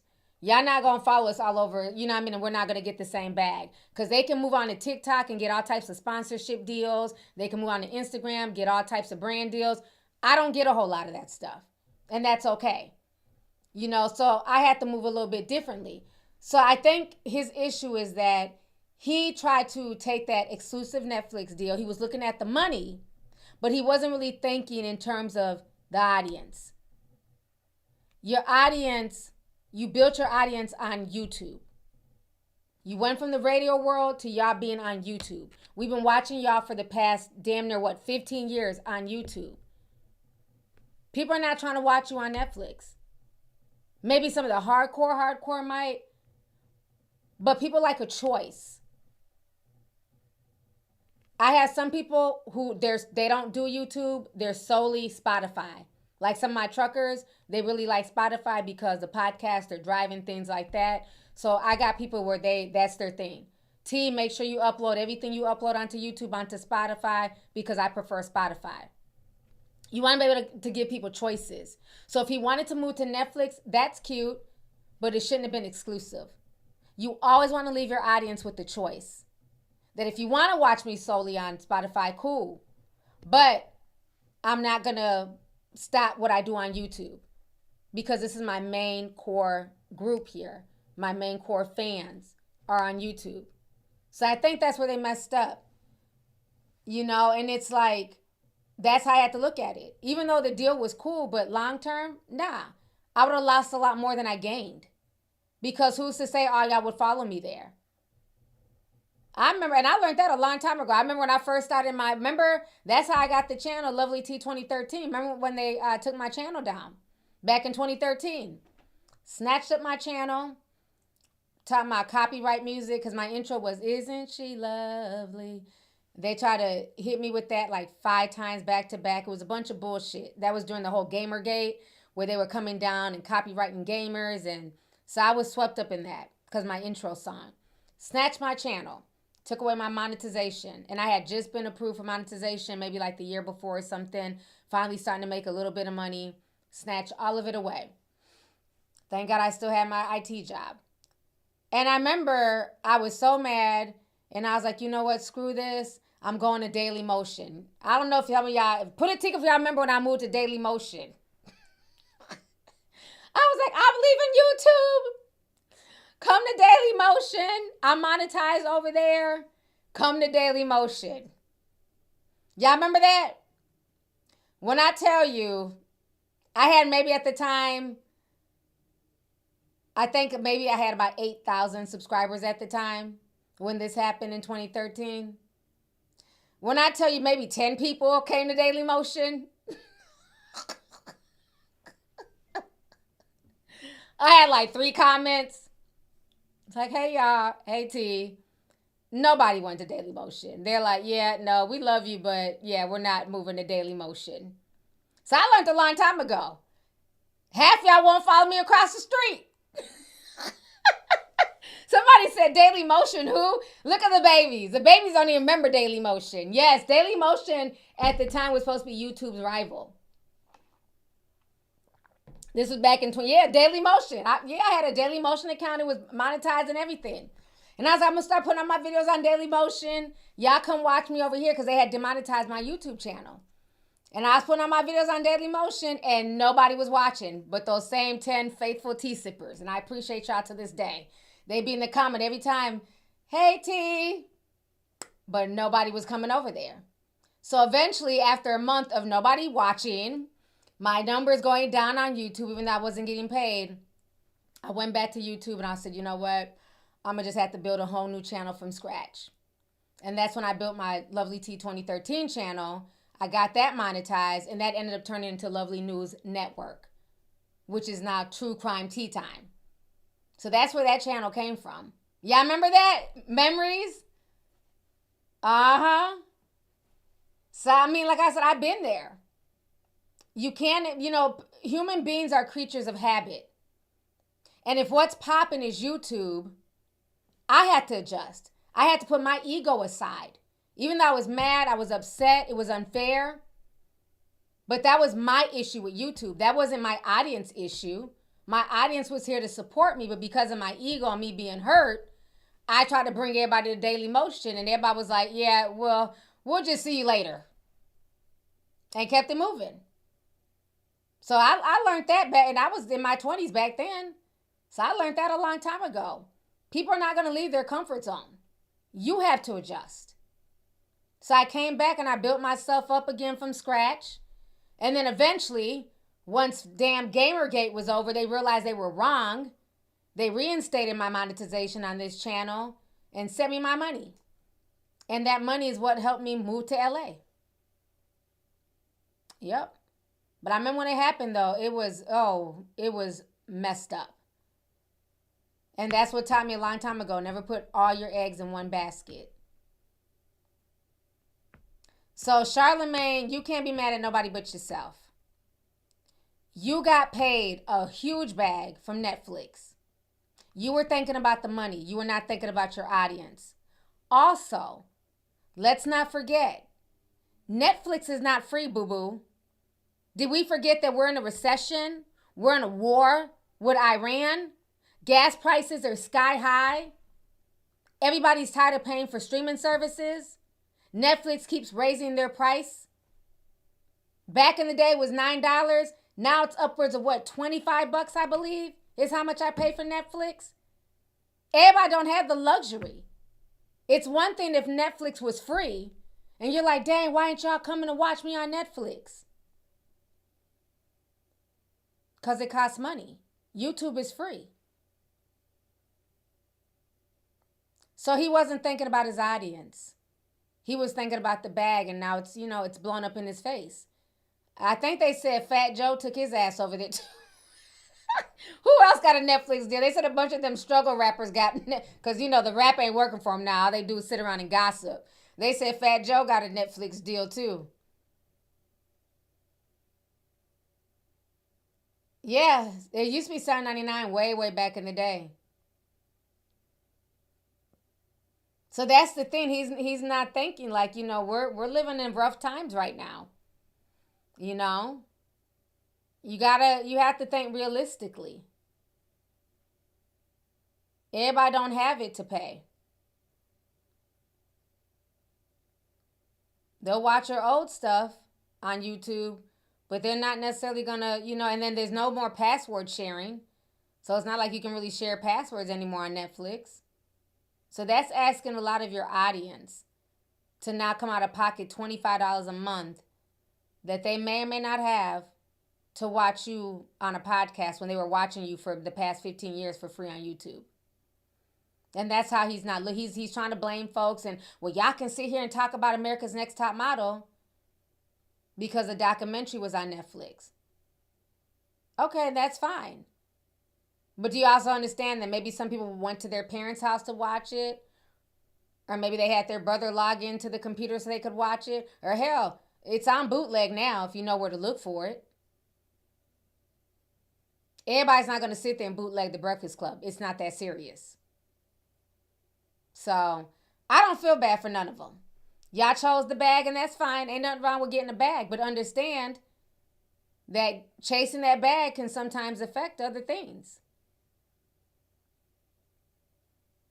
Yeah, Netflix, I don't know, it's between $23 and $25. Netflix is very expensive now.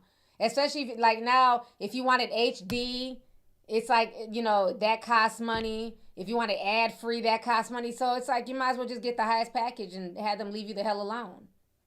Yeah. So he's not thinking about that. Netflix, Hulu, and Apple are free with a T-Mobile plan. Oh shit, I didn't know that. I just switched to T-Mobile because I was having all these phone issues with Metro PCS. I switched to T-Mobile 2 weeks ago. Let me go ahead and call T. Thank you, Sierra. I'll go ahead and screenshot that comment. I'll be calling T-Mobile shit because I pay. Do I pay? No, I don't pay for Hulu. I got somebody's Hulu password. Somebody daddy. I got a few guys to give me their password. Let me go ahead and get that Star's password. Somebody daddy done gave me their Hulu. I have no shame. I'm sorry. Hell, the whole LA had my Netflix password at one time. At one point in time, everybody in LA had my password for Netflix. It got so bad I couldn't log on and watch a show. I said, what kind of shit is this? Everybody's just on my Netflix at the same time. So yeah. I have no shame. Hell, I done had Tay ask one of his friends, like, hey, tell your friend to run that Disney Plus passcode. My mom needs your Disney. Yup, sure do. Because I get tired of paying for all this streaming shit. Should be free any damn way. That stuff adds up. I pay for Amazon Prime and all that stuff. All that stuff adds up. You know? Somebody said the same, T. Yeah, I got a few people's little passwords. Like, go ahead and share that password with me, Daddy. Zaddy.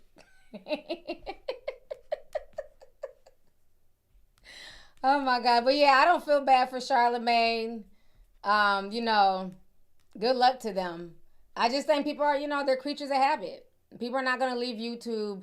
And then he was like kind of low-key throwing shade at commentators who were talking about it, you know, calling them haters and just some other stuff he was saying. And it's just like, no, I don't think it's that. But you got to understand that, you know, commentary is being done by everybody. Like anybody now can open up their phone or set up a YouTube channel and give their opinion about stuff. Nobody really cares anymore about like any mainstream opinions or celebrity opinions. I think the reason why we really liked the Breakfast Club initially, and especially Charlemagne, was because he was so unfiltered. Did he cross the line at times? Absolutely. But he kept it a lot more real back then too. And now we get this like Zen watered down version of Charlemagne. I'm not paying $25 for that. Now, if you was going in and, you know, if this was the old Charla, maybe. But nobody's going to be paying $25 for you to be like, yeah, just go to counseling. Yeah, I'm in therapy. Whatever. I'm just saying. All right, let me read these last few super chats. I'm going to go ahead and get up out of here. It's been 3 hours. This has been a wonderful stream. I've had a great time.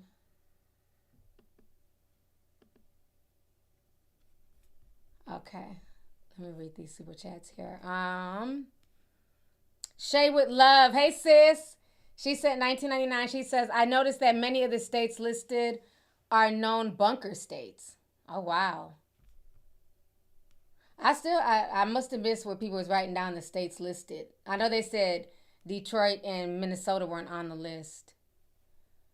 Let's see here. Valshio sent $4.99 says, have you heard of recticulum? Recticulum? What is that? Let me Google. Sounds like rectum. What is recticulum? The Recticulum Network. Recticulum is a cryptography-based network stack for building local. Internet kill switch. Testing Brooklyn.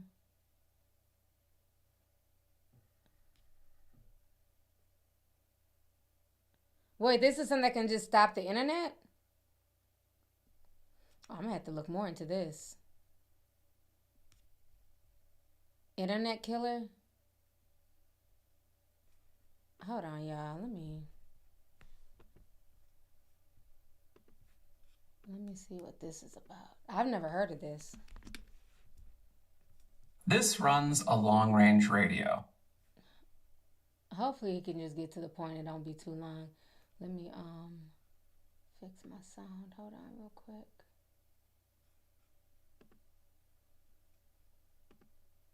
(915 megahertz). I don't know if this is the same thing. It came up internet killer. That was like an internet kill thing. Communication cartel. I don't know. I'm gonna have to look more into it. Let me do one more search on YouTube and see if something else comes up. Cause from what came up versus what this video is showing is something different.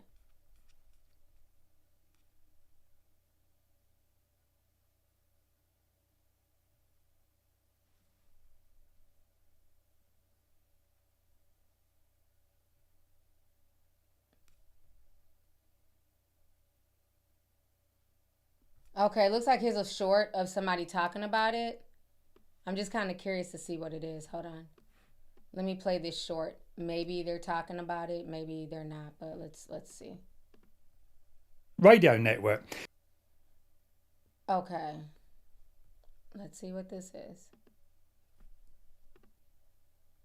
But reticulum is way more than that. Reticulum is actually a complete network stack. So fundamentally... Oh, it's pronounced reticulum. I was like, rectum, sorry. Reticulum. Sorry. Reticulum isn't just for radio networks. It can be used over any sort of connection, no matter how bad and unreliable the connection is. But since radio network... Oh, it's something to help, like in case the internet goes down, that you can still use no matter what. Okay. Okay. I'm gonna look into that. Thank you. Because I was like, because at first, like when I Googled it, it came up like it was like an internet kill switch. But now with what they're saying, okay, something open source. Rectilium, recticum, I don't even know how to say it no more.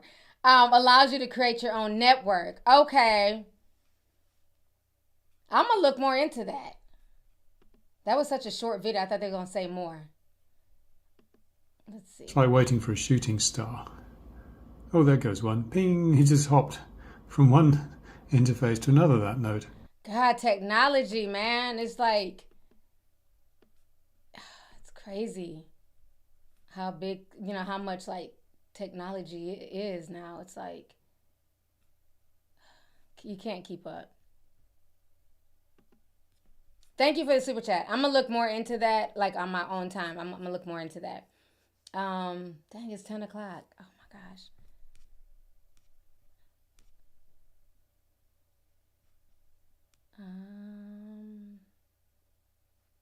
Marquita Cox says, I want to know where Jay-Z's been at, T. We ain't seen him on a live in a while.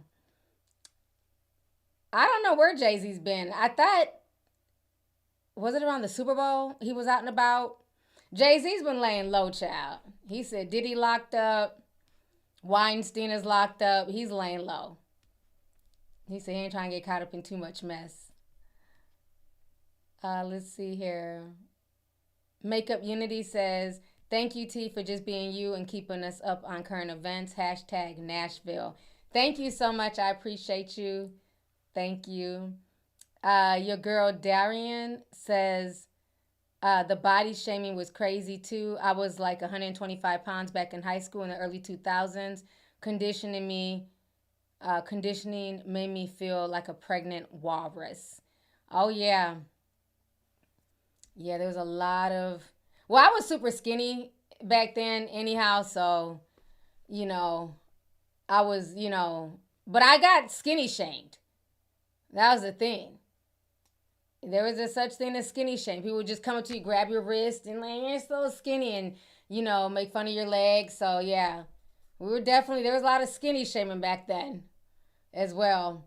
And that's the thing. It's like, as you get older, you can be skinny, you can be thick. Like, people are always going to find something wrong. So at this point, just love the skin you're in as much as you can. It ain't easy, but, people are always going to have an opinion. So, let's see here. Devin Dage said $9.99, says, my birthday was Sunday the 8th, but damn it, it's still my birthday. Love you, T. Been watching since 2013. Ironically, believe it or not, a lot of us Pisces love you. Thank you so much. I appreciate it. Okay. Thank you. But happy belated birthday to you. And child, you're like me. We're celebrating the whole month, okay? So I hope you had a really happy birthday. So thank you so much for the super chat. I appreciate you. Let's see here.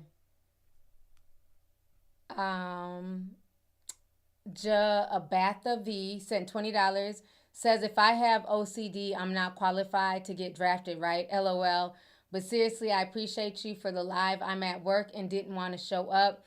I'm 93% sure I have OCD, but getting tested is expensive as F. Oh, wow. I never thought about getting tested. I think I'm low-key OCD too. I like a clean space. I do.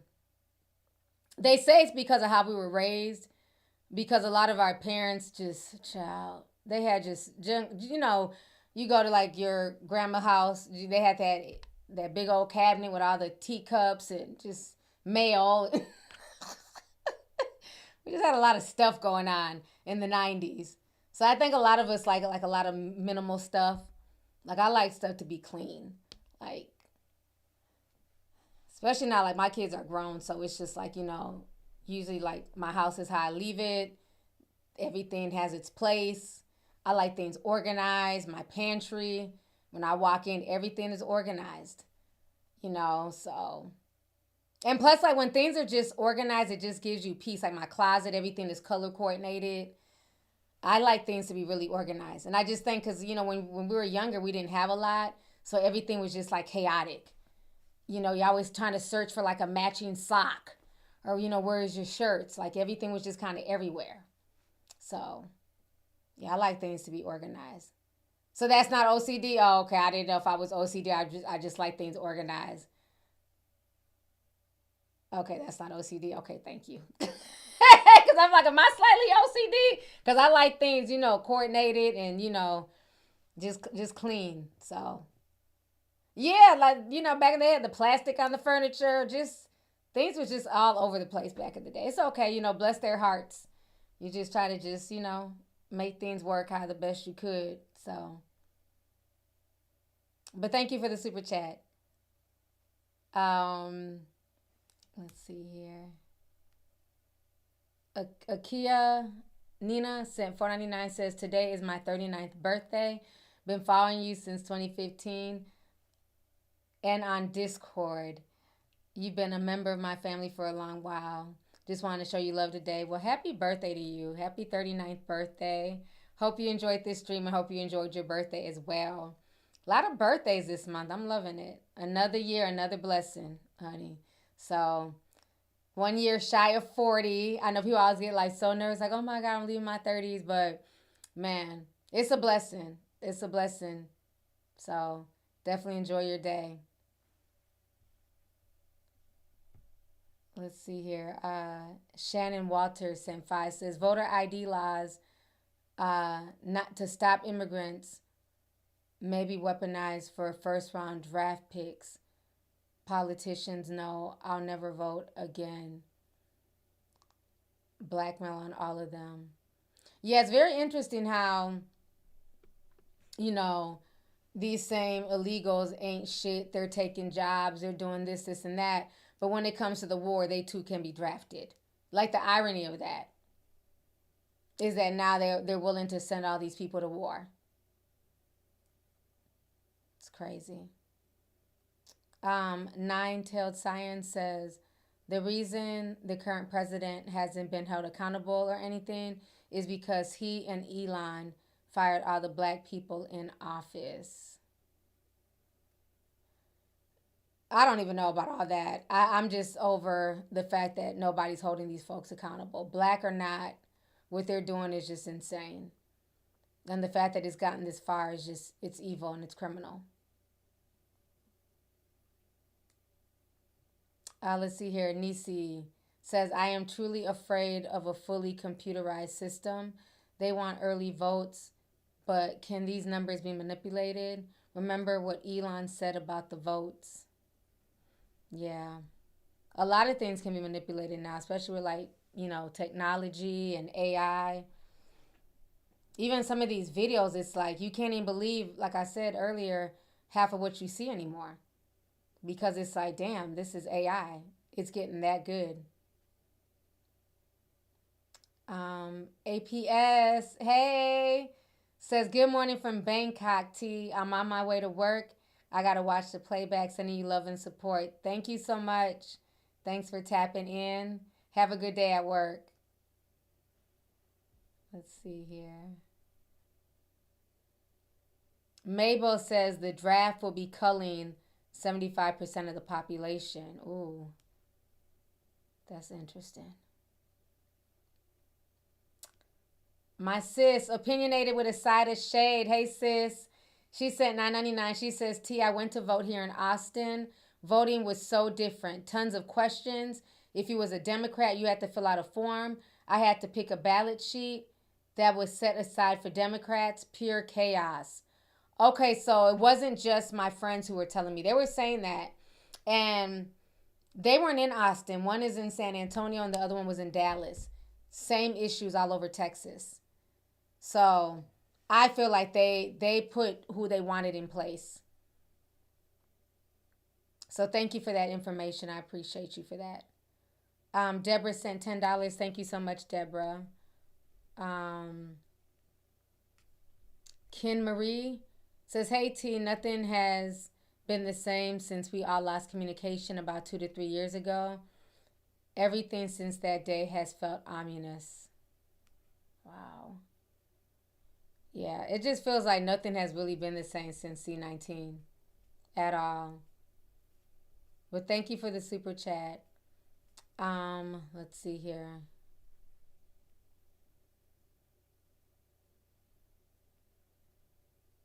Cindy Yo sent $5. Remember the one-child policy in China? They were extremely overpopulated and struggling. Oh, yeah, back in the day.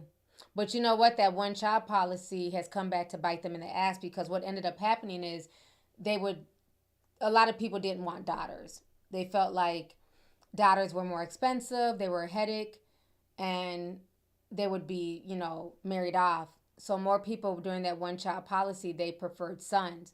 So if they gave birth and it was a girl, they would either kill the daughter, throw them in the trash. So a lot of white folks were going to China and adopting these girls. So a lot of Chinese girls who were, around in like the 90s and stuff, who had white parents, they're probably the product of those one-child policy girls that were like left in the trash. It was a really horrific time back then. But the reason why I say it's come back to bite them in the ass is that now we fast forward 20, 30 years later, there's more men now in the Chinese population. There's not enough women to go around.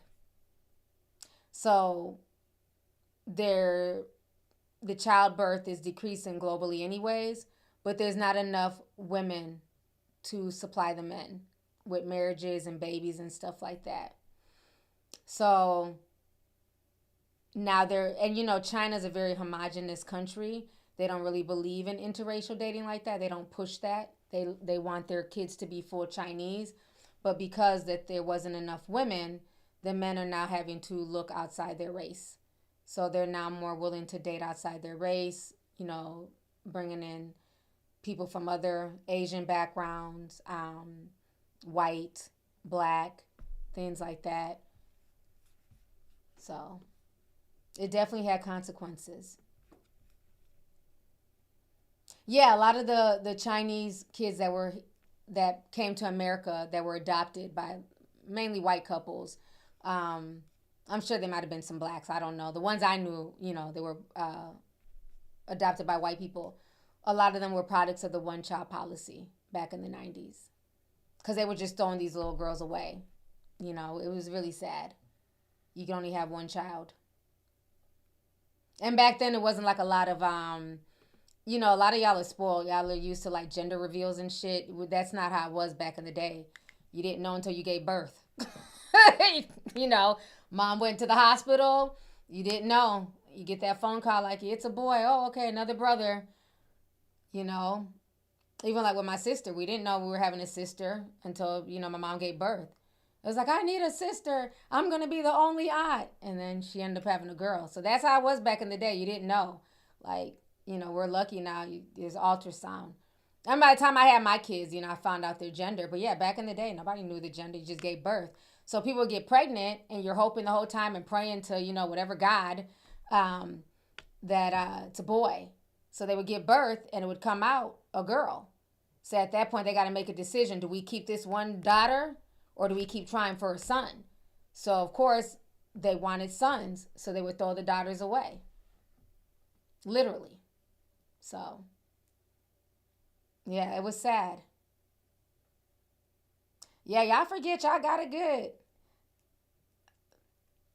Yeah, I mean, they might have been ultrasounds way back then, but they weren't really for gender reveal. If they did use them, it was for like, you know, to see if the baby had deformities and things like that. They weren't necessarily used to tell the gender. So like when we were growing up in like the 80s and stuff, I didn't know the genders of my siblings until they were born. Maybe I had money. I don't know. Maybe y'all's parents had money to pay for a gender reveal in the 80s, but we didn't know what our siblings were until they were born in our household. Maybe other households were different. So, look, okay, so other people. Kirk said his parents didn't know what he was until he was born. Yeah, this new stuff for knowing the gender, that's more like more modern times. And I mean, you figure before ultrasound machines were developed, you just didn't know. You just, you know, prayed for a healthy child. Like, do y'all think there was an ultrasound machine in the Bible days? No.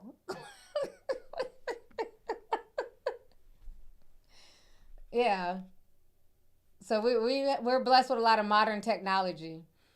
Let's see here.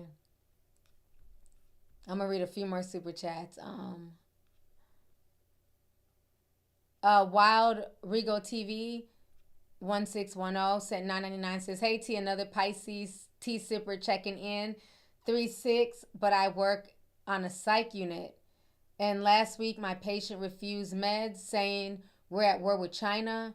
I'm not taking no Chinese medication. Oh my gosh. That is crazy. Happy belated birthday to you, sis. Wow. Even the damn, do you call them psychos in the psych unit? I don't know what you call them. The wards of the psych unit, the people in the psych unit, like even they have enough common sense to be like, hell no, we're at war with China. Damn, that's crazy. Wow.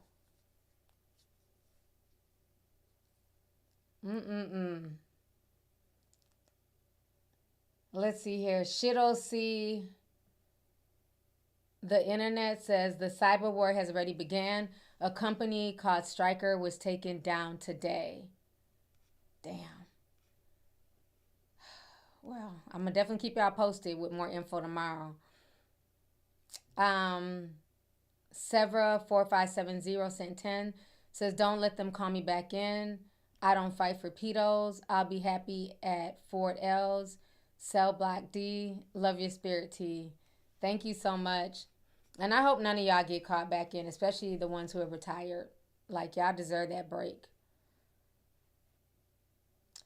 Gabriella sent $9.99. She says the new season of From starts April 19th. What? Okay, you just gave me some good news. I needed that. I need to hear that tonight. I love From. If y'all have not watched From, oh, hold on. Somebody says psych patients are not psychos. Oh, okay. Sorry.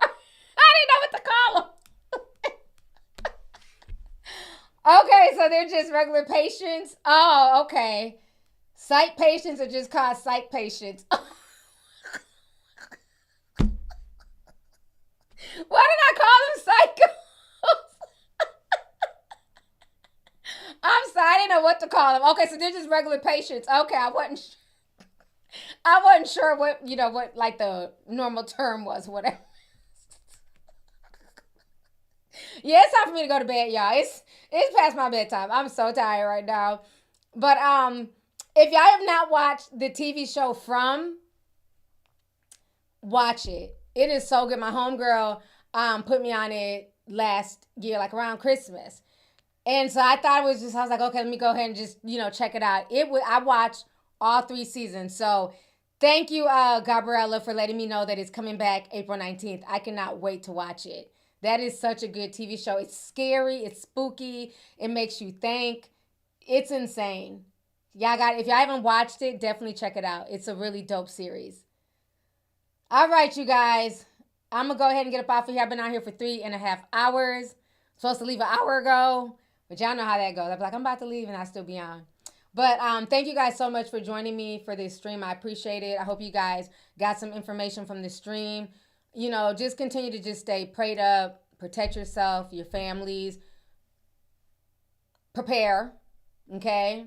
Get everything that you guys need. Because things are going to get more and more expensive. So, extra tissue, paper towels, just whatever you guys need. If you have babies, extra formula, Pampers, things like that. So thank you, everybody.